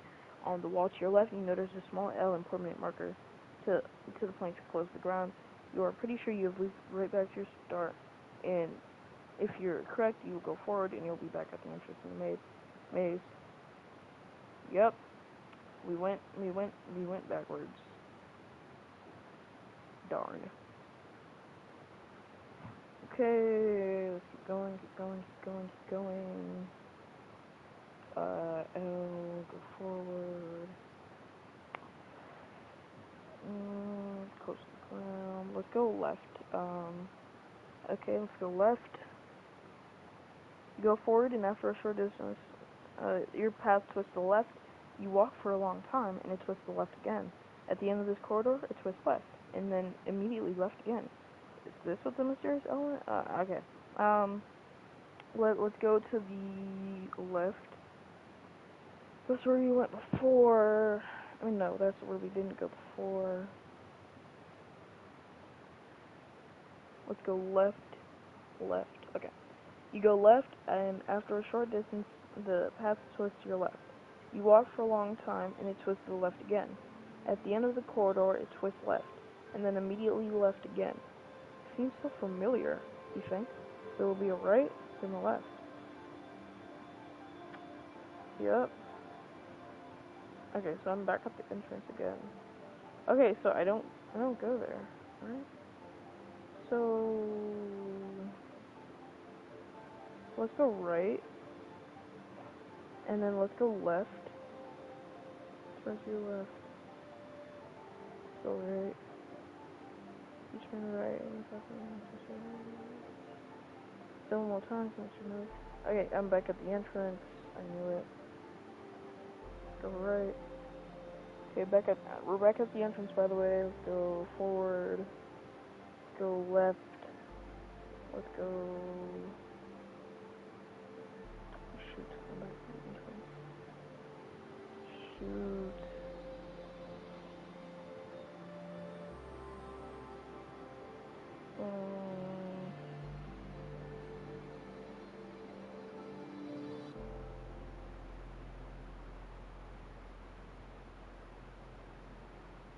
Let's retrace our steps. Okay, the corridor stretches on for a long time. You reach a turn to your right, or you can choose to keep going straight. You keep going straight. It forces you left 2 more times. You're pretty sure you simply don't know. You turn right. You have no clue if you're on the correct direction or not. If only you had something to mark your path with, or a ball of string, or that Greek myth about the Minotaur in a labyrinth. You read in school. Kids were sent into that maze as a sacrifice of the monster, but you figured Monty Gator can't be much of a real threat. The Pizzaplex couldn't actually stay in business if the kid actually died there, right? He doesn't know. Okay. Then again, why would there be so many customers? There are so many customers every day. Who wouldn't miss a kid or two? Worried about Ike, you press on. Something heavy stomps nearby. It's coming from your left, so it's hard to know how sound travels here. It's coming from your left, so it's hard to know how sound travels here. You reach another intersection. Fog spills in the path on your right. Okay, so there's some heavy walking.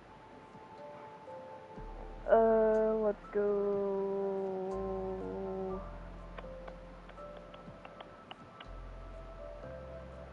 Go that way. Let's go.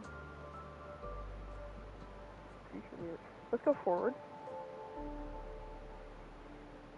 You go on straight, and the path turns to the right, and dumps you into a dead end. Something scratches on the other side of the wall. Something big, breathing heavily. Devin, I know you're there. It's Monty Gator. He tears away a plank from the wall and peers through the opening with one eye, looking over his star-shaped glasses. Party time, Monty says. He grunts and leaps into the air. You look up at these giant claws hanging to the top of the wall. What are you still doing here? Oh wait, no, sorry. What are you still doing here, you think? You turn and run back to the last intersection. The maze trembles as he thumps along you. Which way? Better choose quick and hope you lose him. If you hurry right, if you hurry left. Let's hurry right. A short distance. Shoot. So the thing where it says if you hurry right, if you hurry left, like if you scroll up, it's right there. So we could.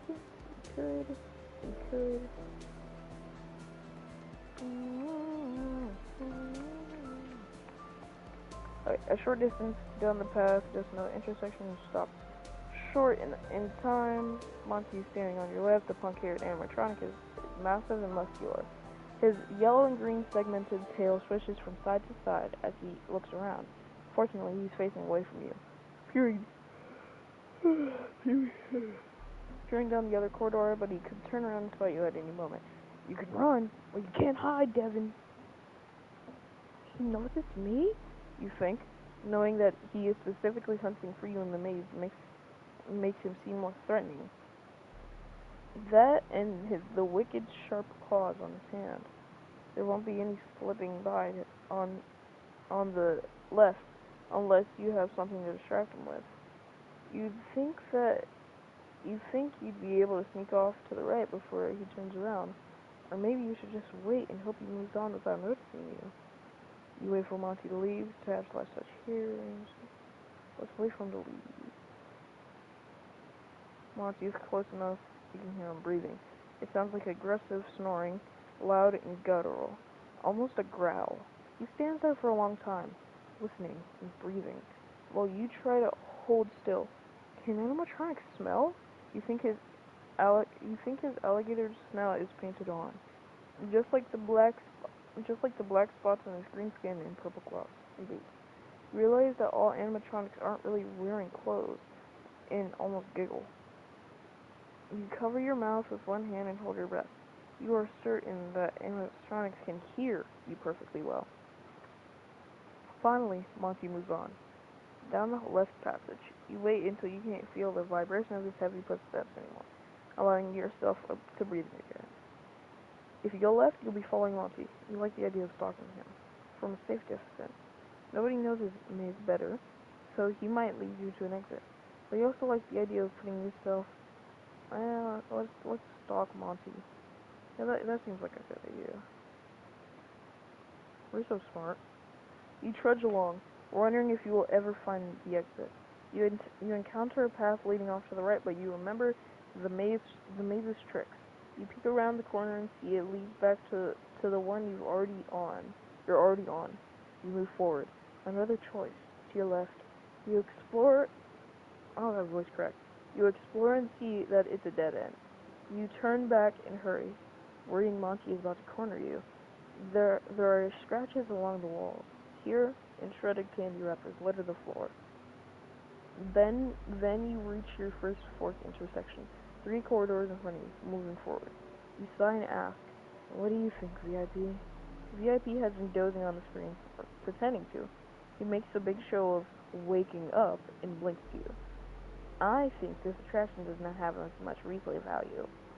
A recent data mine has shown that Fazbear Entertainment is considering repurposing Monty's maze into something else. Maybe miniature golf." Oh. Okay, so this might be canon. It might be canon.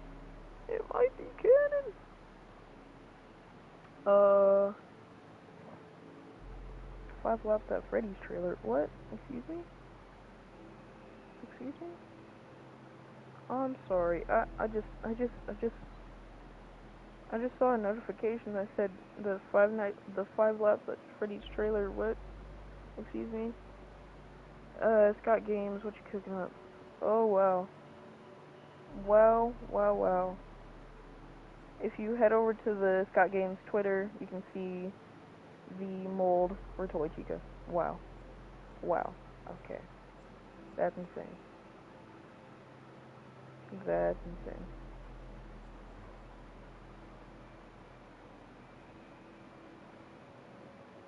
Okay. Back on track. Enough FNAF news. Besides the FNAF news that we're reading. But which path should I take? You do not have many options. What just happened?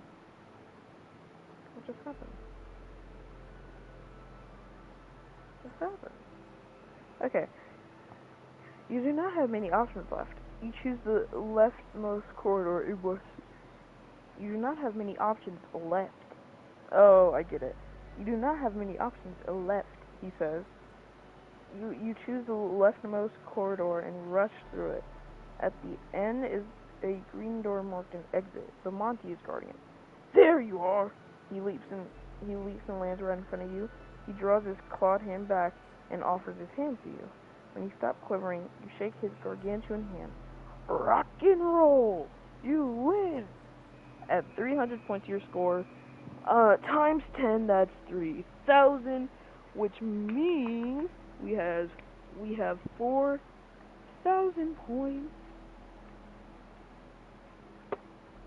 Okay. 4,000 points acquired. Put that on there, on the score, 4,000. Okay. Tap last touch here. The exit dumps you back into the atrium at a door you hadn't noticed previously, though now you see Monty's footprints on the patterned carpet leading to it. If you have no more fat tokens, tap last touch here. If you have 1,000 points, tap last touch here. If you have not yet done fat last touch here. Okay. Let's go to Roxy Raceway. Although the track for Roxy Raceway threads through and above the atrium, it has separate entrance like all the other attractions. The front of it looks like a big red garage with a mural of Roxy and a racing jacket. Shoot, I can't talk.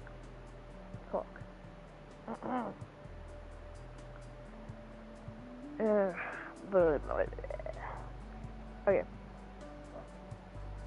Come here.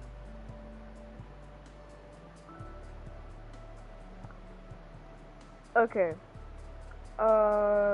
So let me get this drink of water. Where is it?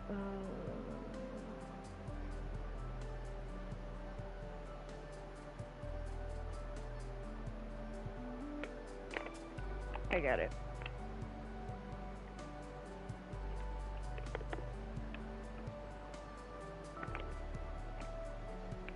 Okay.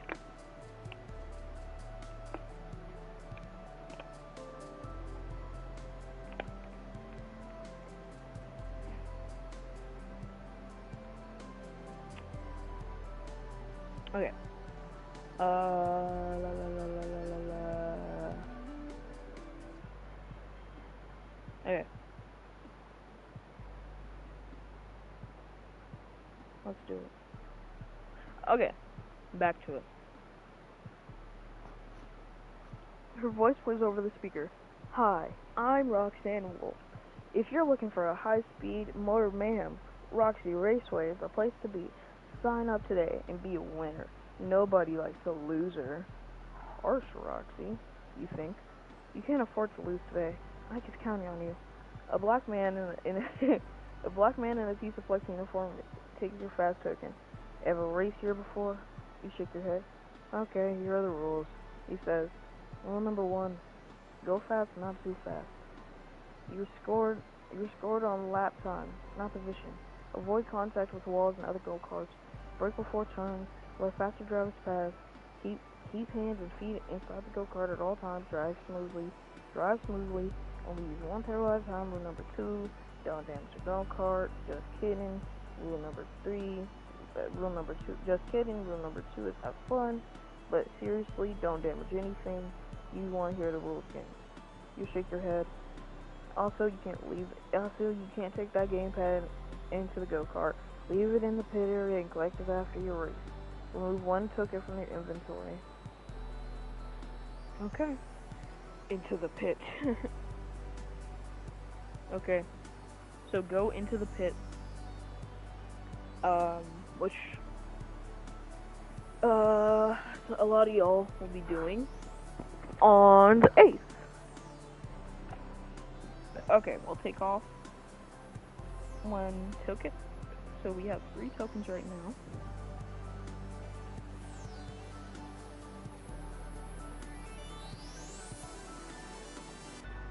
What is it?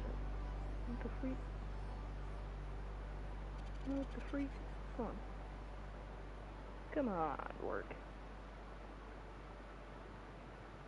Okay. Back to the app. Where did it go? Okay, there are 2 other kids in the Roxy Raceway pit. Shoot, that's my bad. As you can see from this.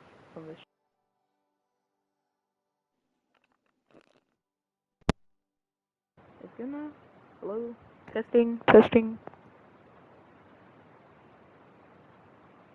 Okay, we're good. I think. Okay.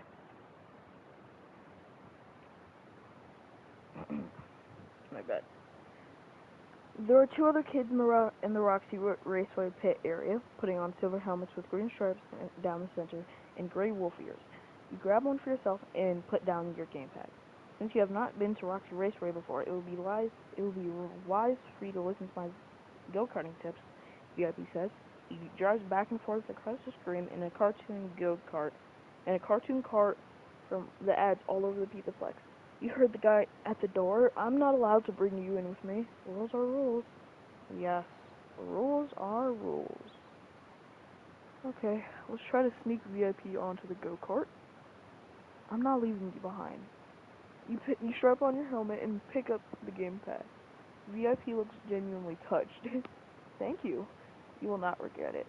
Fortunately, the employees up in the pit area aren't paying much attention to you. So they probably won't notice you sneaking the gamepad into the go-kart. So, how do I win this? You ask, walking over to the track. Be the tortoise. What is that supposed to mean? I cannot do everything for you, but I want you to win. But I want you to win, but you have to earn it. That will be more fun for both of us. Grumbling, you consider your go-kart options. A tall white boy with long hair has already claimed the silver and purple go-kart, which you assume is based on Roxy. A short brown girl is mulling over the other 2 options. a pink and white one, Landmark Chica's colors, and a blue and red one for Landmark Bonnie. Is there even a Landmark Tortoise? First time, the girl asks. You nod. Then you pick first. I don't care which one I drive.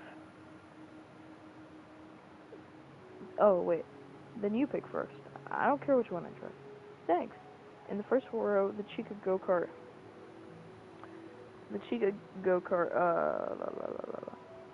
Okay.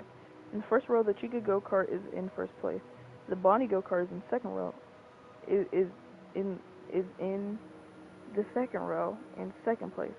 The already cleaned Roxy car brings up the rear. Are they all the same? You ask. Supposedly, but I swear the Roxy go-kart is the fastest. I wonder why. Okay, so we're supposed to be the tortoise, right? So we'll pick Chica since she's in first. Who cares? We're not the tortoise. Let's go. Wait, we ain't no tortoises up in here. We're chickens. Trust. Okay. We're not tortoises, we're chickens. Okay. You climb into the pink and white go-kart. The girl gives you a thumbs up and hop into the Bonnie go-kart to your right. You look around for I wonder if that girl is Cassie. I just thought about that. What's the description of her?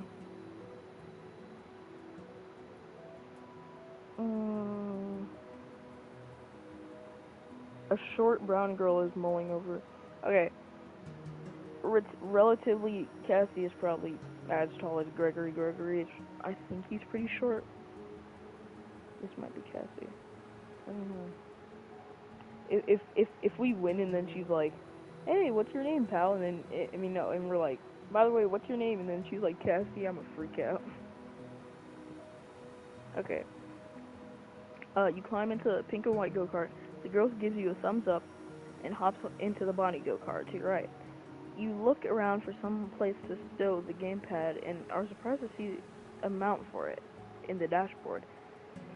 VIP waves his wand, and a map of the race course appears on the screen.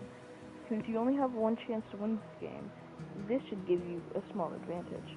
The race consists of 6 laps. You trace... Stop. Come here. Jeez. Every little noise. Okay. Since you only have one chance to win the game, this should give you a small advantage. The race consists of 6 laps. You trace the path of the track around the atrium.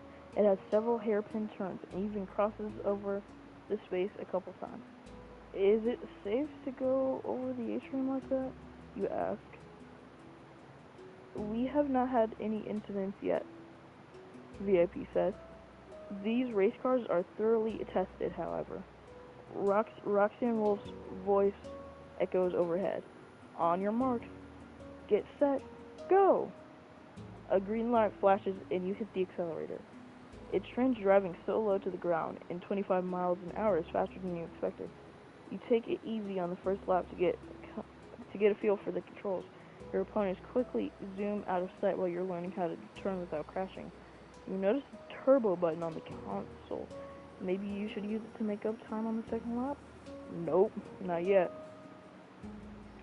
You can barely handle your go-kart at normal speed, so it's probably a bad idea to speed things up just yet. You take the second lap faster than the first, so you feel like you're getting the hang of this, while you're still lagging behind the others, and you wonder what else you can do to shave off your laps. It's only on the third lap and you're much more familiar with the course, and you feel like you can pay attention to what your opponents are doing. The boy in the Roxy go-kart has a comfortable lead, counter to what you would expect. Just before taking a turn, he steers his go-kart as close to the barrier on his right as he can without touching it. Then he cuts towards the inside of the track and lightly brakes as he goes into the turn.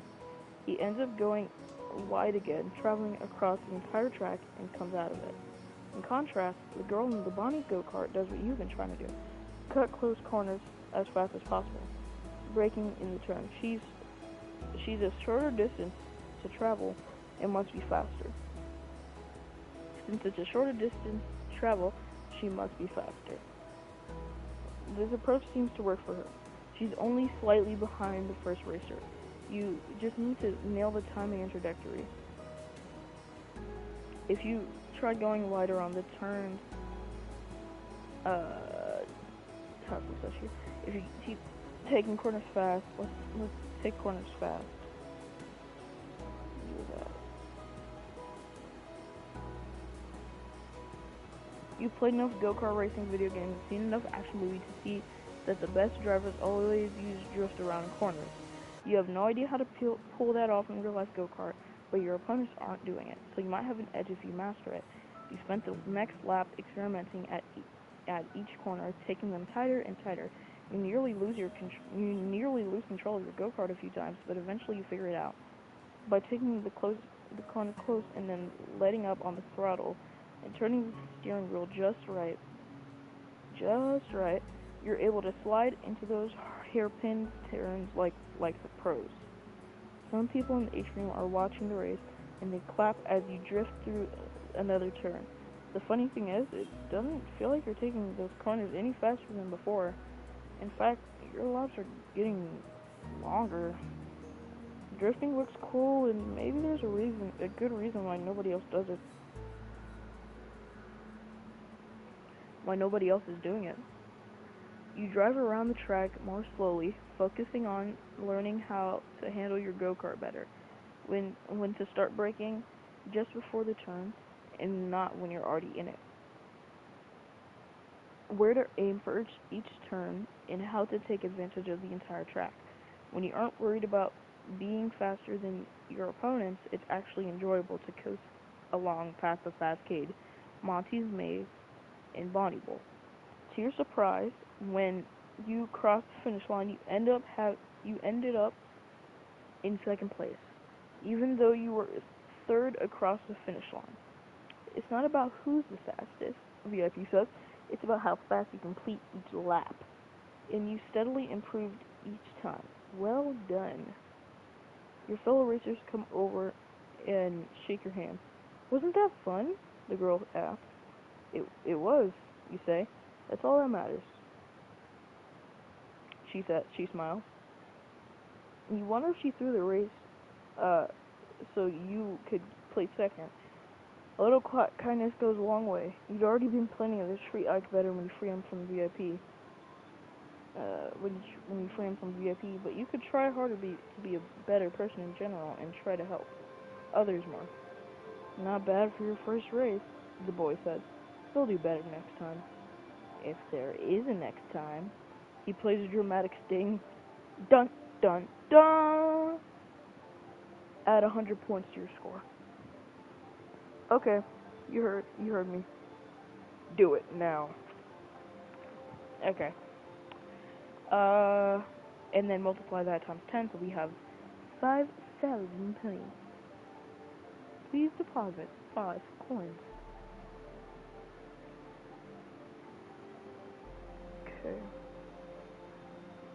Okay.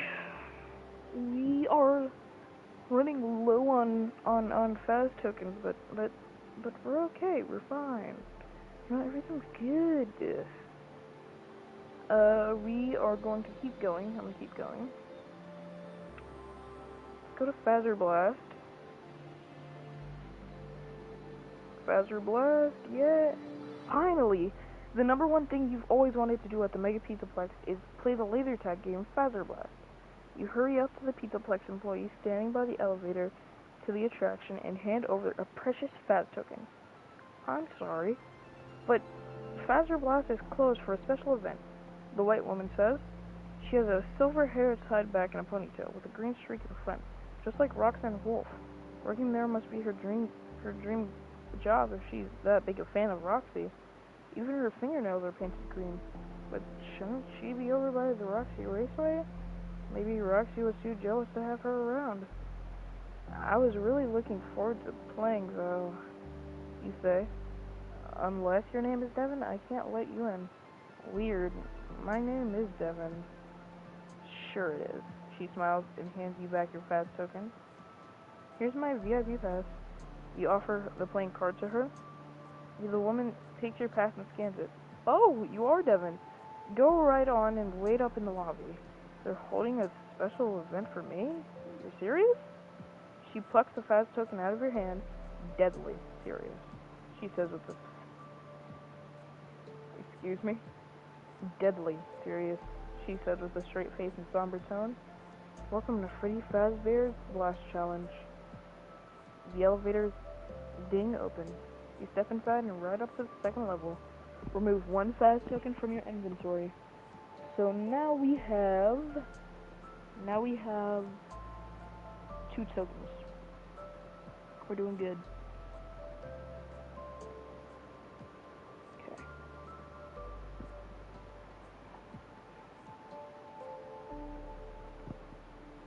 The elevator lets you out into a narrow hallway with green and purple neon lights running along the walls and ceiling. You're surrounded by glowing stairs, and the purple carpeting is adorned with ringed planets. As you cross the hallway to the lobby, the speakers play Glamrock Freddy's voice. Welcome! In this customized Phaser Blast challenge, you will take on the role of an alien invading a space colony defended by none other than the Freddy Fazbear himself. Hey, that is me! He is such a ham, VIP says. Shh, I want to listen to this. Freddy's announcement continues. Soon, you will be fighting for your life on hostile planets. But in case you need to know how to play Phaser Blast or want a refresher, remember these 2 rules. Number 1, no climbing. No jumping, no hitting, kicking, pushing, shoving, no shooting Phaser Blast in close or other players' no shooting Phaser Blast in or close to other players' eyes. Being flashed in the eyes may induce seizures, blindness, or semi-permanent I can't talk. Or semi-permanent paralysis. I can't say it. Paralysis. Fuck. Okay, we're gonna skip that. Yeah, I just can't say it. I'm hung up. I'll come back to it later. Paralysis. Why do I forget? Why do I forget it at the worst time? I know how to say it. I just forgot. I'm sorry. I just, okay, whatever. If you're flashed in the eyes, immediately flush your eyes with soap or water and blink repeatedly until vision has restored. Rule number 2, have fun. Proceed to the armory and suit up. You reach the end of the corridor and find a small room with orange and blue tactical vests emblazoned with a bow tie and lightning bolts. There are helmets with bear ears on one side and helmets with dealy bobbers on the opposite side. You're supposed to be an alien, so you grab the latter. The tip of the gun has a golden glow, matching the illuminated lightning bolt on the grip. While you wait for the match to start, you may practice using the Phaser Blast in the shooting gallery, says Freddy's disembodied voice. If you practice shooting targets, test let's just hear. Okay. A little practice never hurt anybody.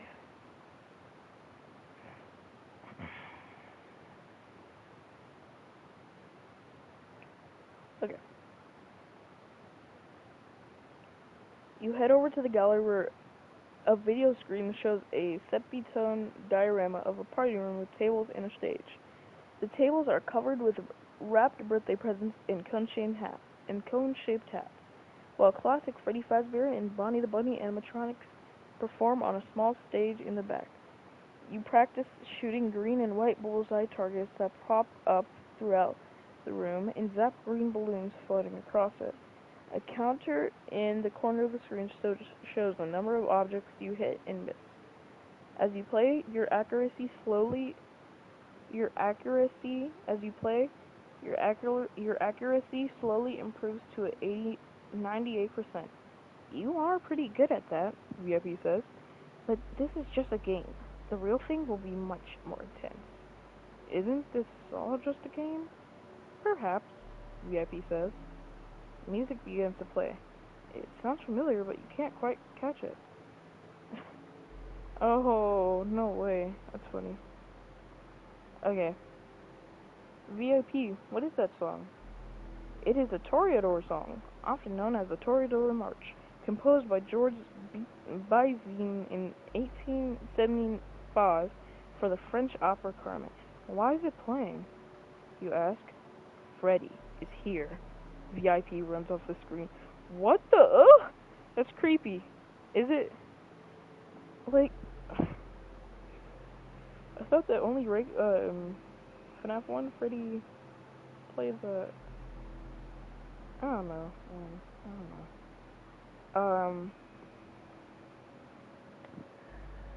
The speakers pipe classical music. Freddy Fazbear has entered the arena. Freddy Fazbear has entered the arena, says Freddy's recorded voice. Prepare to play the sport of kings. Laser tag is the sport of kings? You ask. Report to the blue hallway, the voice continues. Good luck. You take the doorway on the right and move to... that's itchy. You take... Jeez. Scratch. Okay. You take the hallway... You take the doorway on the right and move through the blue hallway. You emerge into a wide open space with low partitions, whatever. Oh good, a maze, you think. Oh good, a maze, you think. In each section you can see the walls glow with different colors that pulsate from bright to dim. Red and green on the lower level, purple above you. Ramps lead up to the purple area. You should be able to see the whole arena from up there and get a sense of where the flags are and where Freddy is. If you take the high ground, tap/touch here. If you take the low ground, tap/touch here. I'm gonna pull a Obi-Wan Kenobi.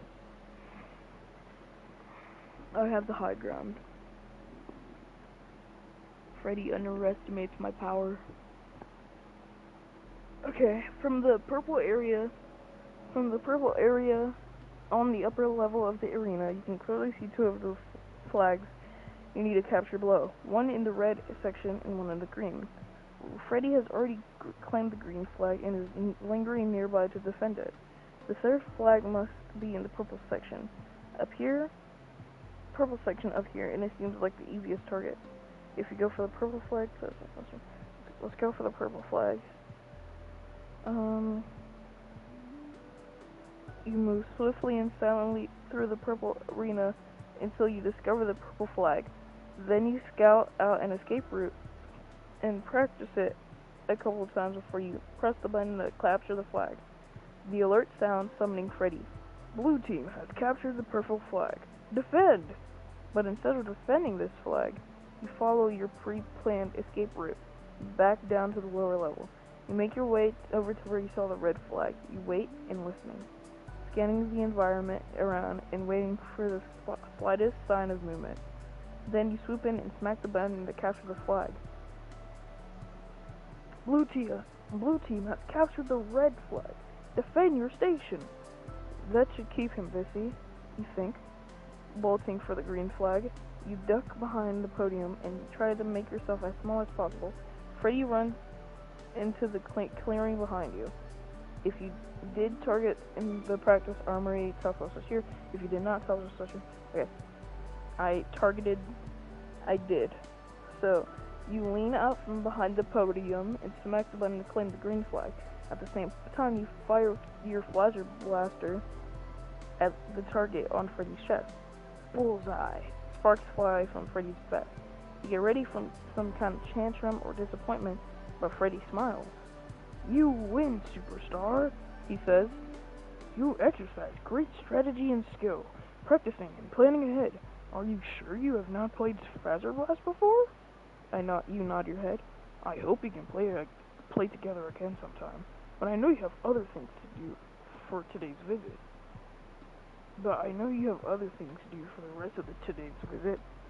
Freddy eyes the VIP gamepad suspiciously. VIP is strangely hanging out somewhere off screen. Be careful, fat one. He leads you to the winner's elevator and sees you off. It takes you back down to the atrium. Add 300 points to your score. Okay. So 300 times 10, that's 3,000, then plus 5,000, that's 8,000. 8,000 points. Okay. Monty's Maze, blah, blah, blah, blah. Let's go to the arcade game alcove. Okay, I've already seen that. If you sit at the terminal, yeah, I've already done that. Monty's Maze, Feather Glass, okay, terminal. We're gonna go back here where the helmet was. If you've already done it.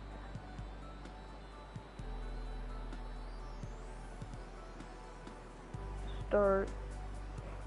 Oh, so you can replay any games you've already played. Okay, cool. So start, VIP, blah blah blah.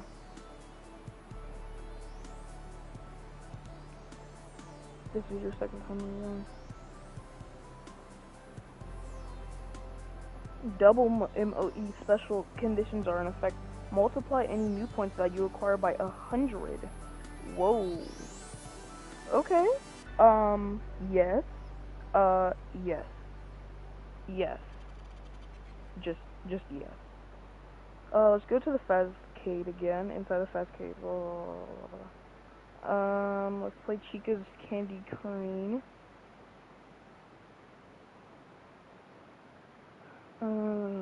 Chica's Candy Crane.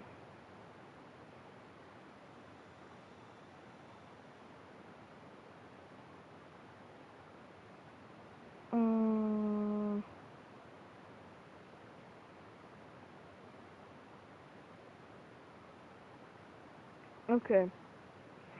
So I gotta erase one token. So I got one token left. And then what I'm gonna do is I'm going to go to Mangle's cabinet so that I can get another token.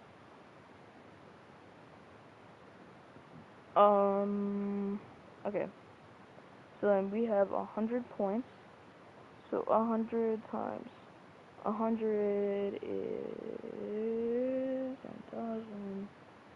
And then that plus, let me see, plus, what do I have? 8,000.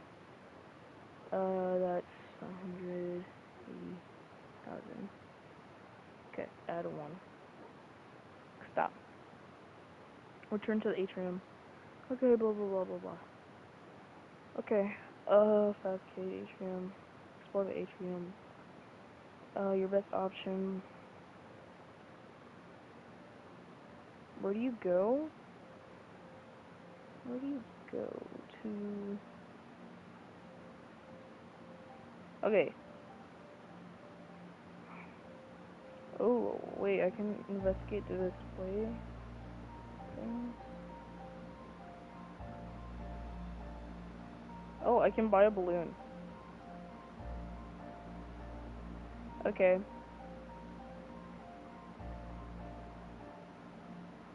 Nah. I don't feel like it. I mean, I've already gone past the part where it's like the balloons, so. Okay. Try the red door. Wait, is it red door or security door? Okay.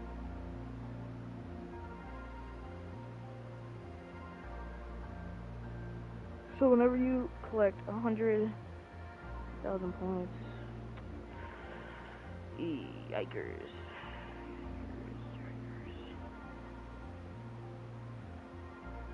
Explore the atrium, right? Monty's Maze, blah blah blah blah blah blah blah blah.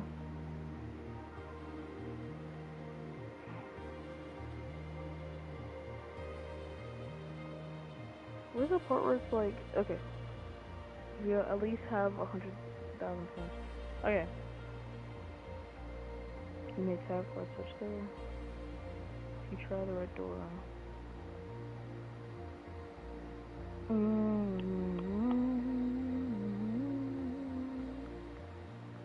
Do I have that?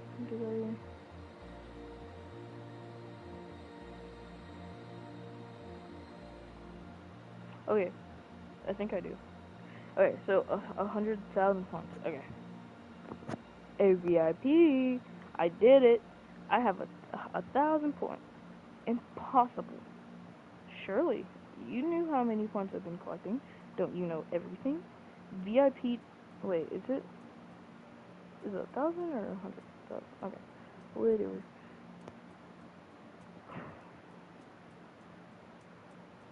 Where is it?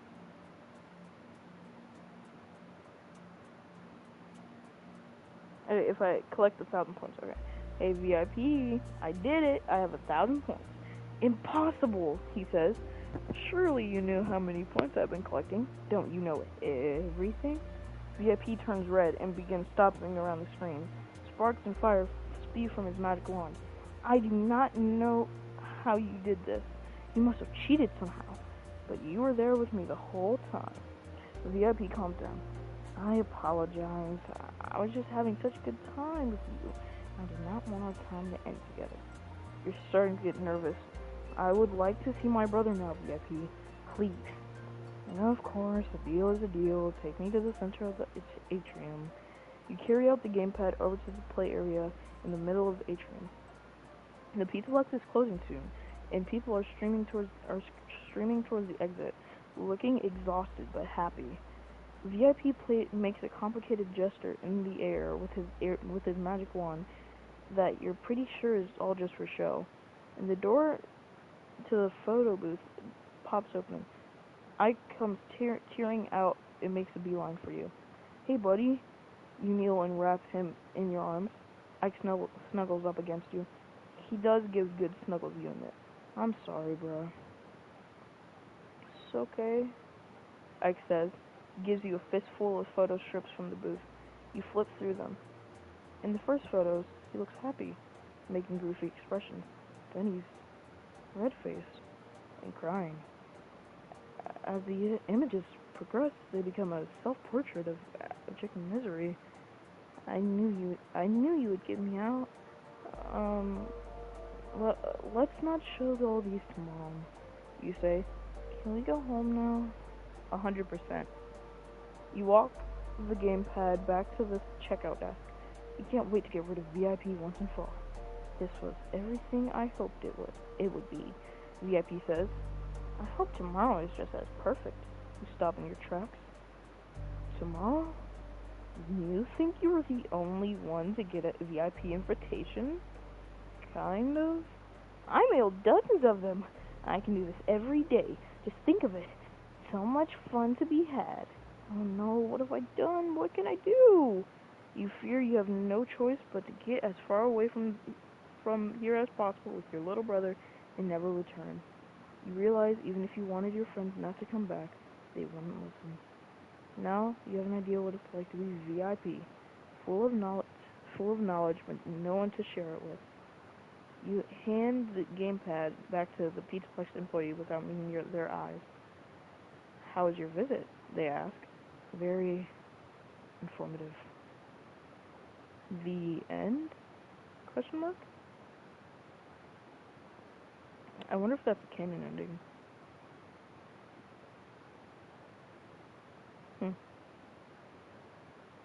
I think that's okay. Let's go to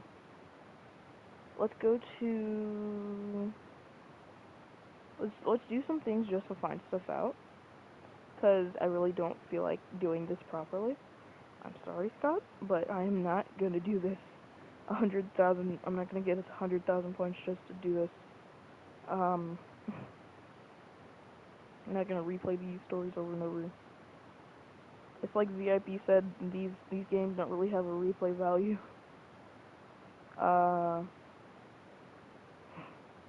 well, these quote-unquote games, these books, these readings, you know, the reading doesn't have a replay value, I feel. Okay, practice shooting turns, wait for footy, and blah, blah, blah, blah. High ground, low ground, purple flag, red flag, balloon, touch there, okay. We go for the, didn't we go for the purple flag? Yeah, we went for the purple flag. I did target practice, blah, blah, blah. Alcove, right. At the terminal, blah, blah, blah. Blah, blah, blah. Okay, yep. Do that. No, that's just Monty.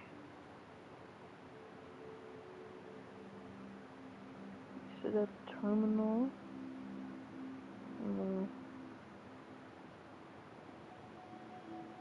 I wish that there was like, you see, it's hard because it's like it's not a book, you know, it's not a physical book. I'm trying to go back to the part where it's like, if you have 100,000 points, then do this, you know. Retrace your steps, blah blah blah. 100 points to restore, yeah.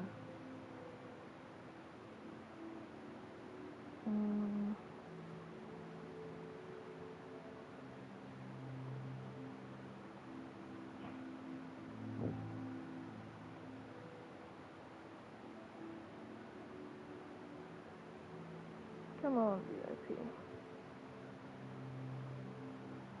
This book is fun, so.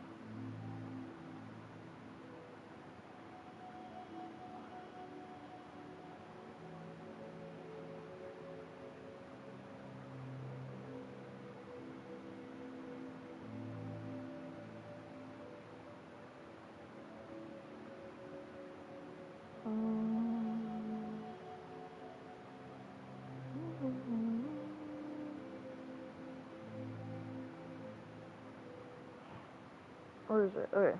So basically, I'm trying to go back to the part where it's like, man, where is it?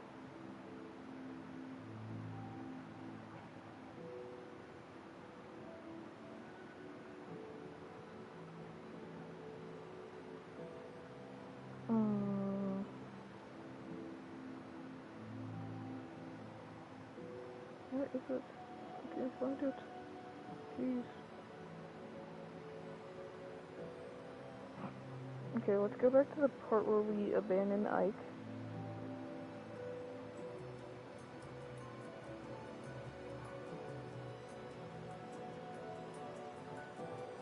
Once we read that part, I think I'm gonna end it. Because it's been such a long stream. But, let's ditch him, right? So we ditch Ike, right? Find our friends, find my friends. Take them up to the challenge. Game rules.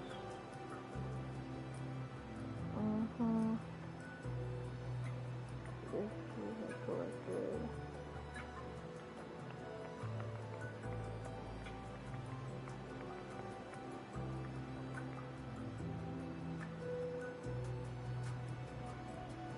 Actually, I want to read this part. So where's the part where it's like, okay, so it's like you run out, right? Okay, you reach into your pocket and come up empty. You are out of fast tokens. Panic washes over you. VIP, I'm out of tickets. Your voice is thick with emotion. Your voice is thick with emotion. And when you blink, tears fall. Do you have 1,000 points yet? VIP asks. Not yet. Could I please have some more tokens? VIP considers. Of course. You can hardly believe your ears. Really? That's amazing of you, VIP. Thank you. You can have more tokens.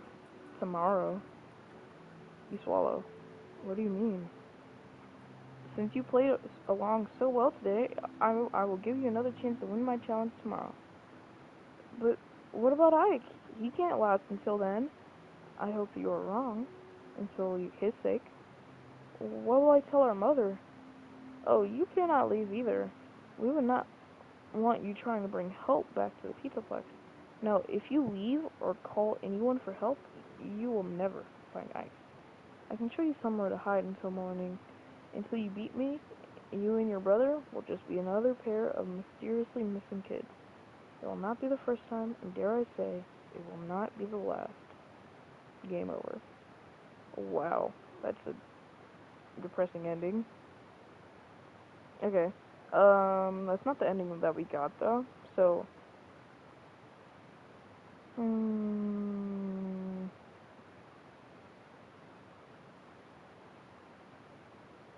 hey, little guy.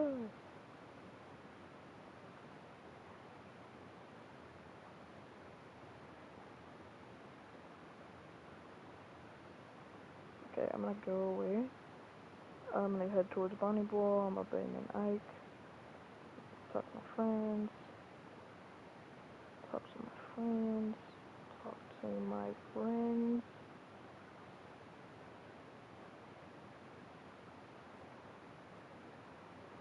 Take him up on his challenge.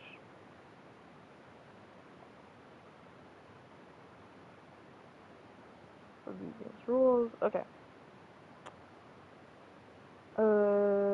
He collected. Ready if you like. Okay.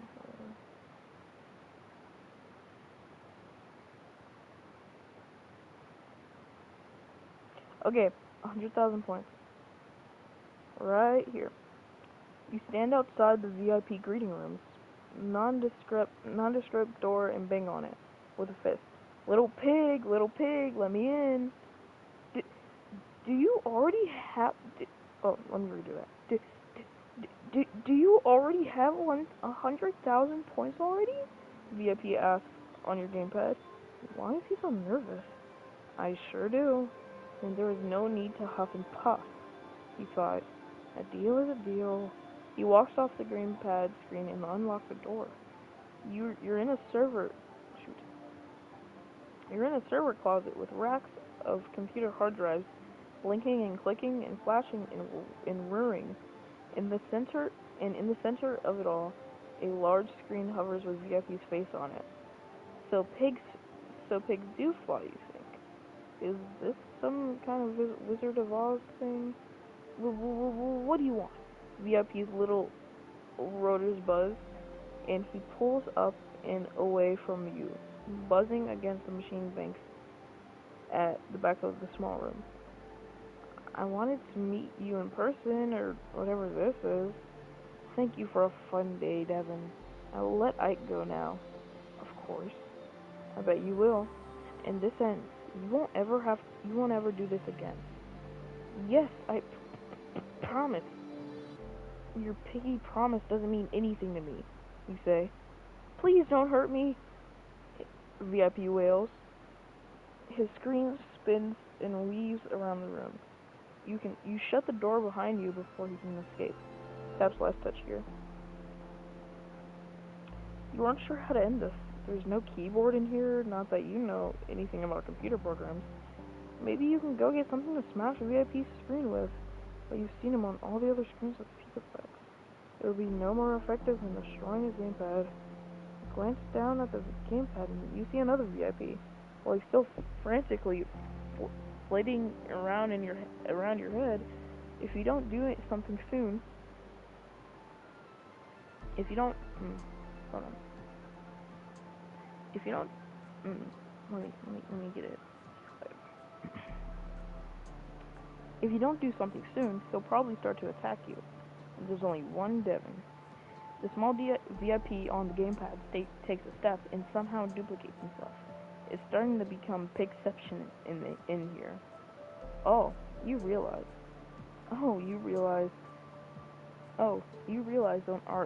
those aren't very informative pigs. They are virtual informative pigs. You're still in the MOE, and they're pointing towards something along the wall. You walk with the gamepad, and they adjust where they're pointing at as if you are holding a compass with a needle following north. What are you doing? The big VIP screams. Get away from there! His face starts to glitch as you get a creepy glimpse of the wireframe behind his pink skin and glasses. The pigs, the very informative pigs, your friends, are pointing at a massive power strip on the floor that has dozens of plugs in it.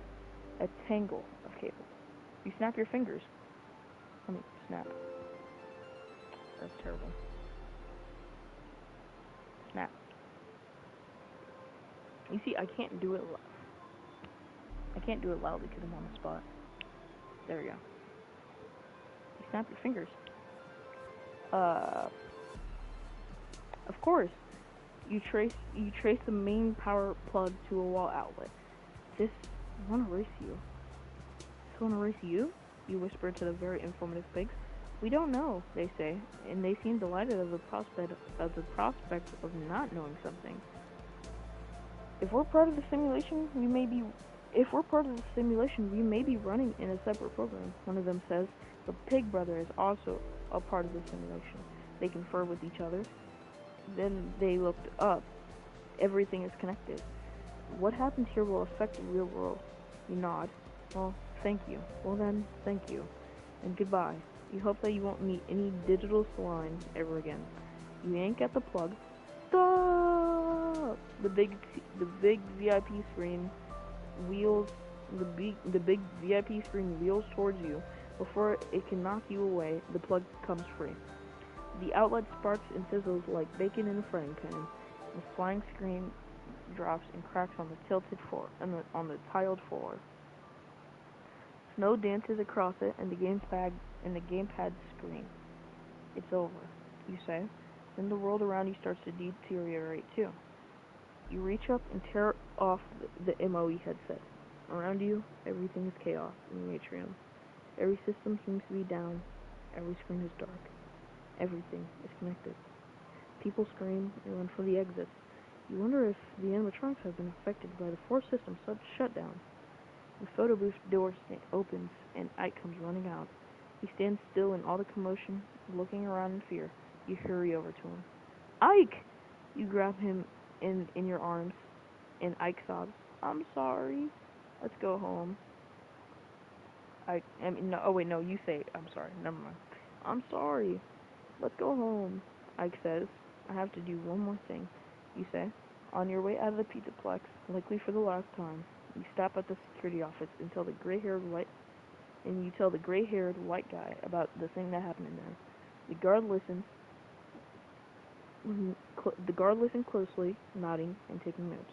Well done, Devin, he says. And Ike, you don't know if it's more worrying that he had Devin and Ike. You don't know if it's more worrying that he had believed your outrageous story than if he had dismissed it as a prank or fantasy.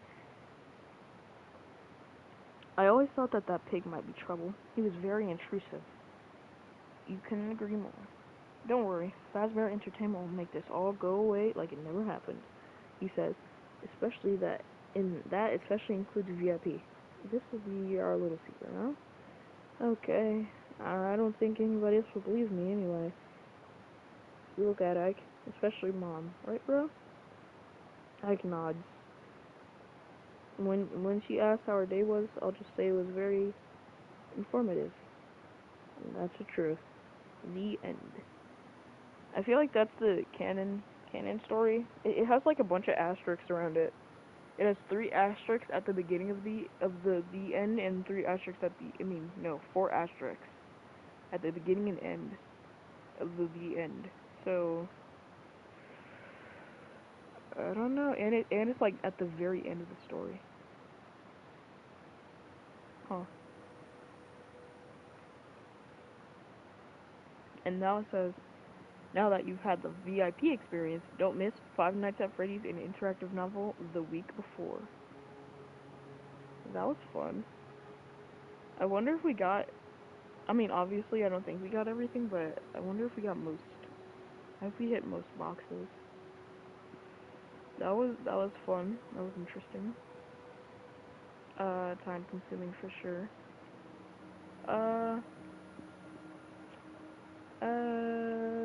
Let's see.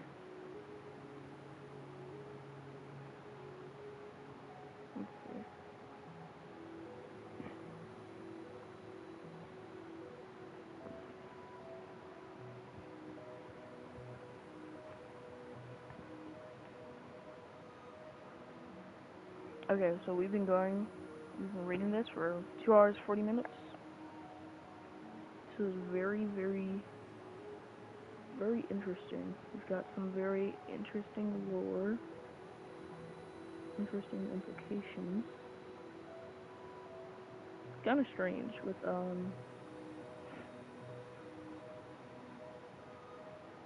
kind of strange with how it just, like, so much stuff, it's strange how it might just end.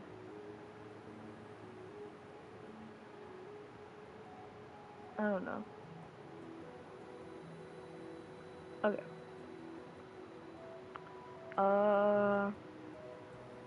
Thank you all for watching. I'll see you guys later, and bye-bye.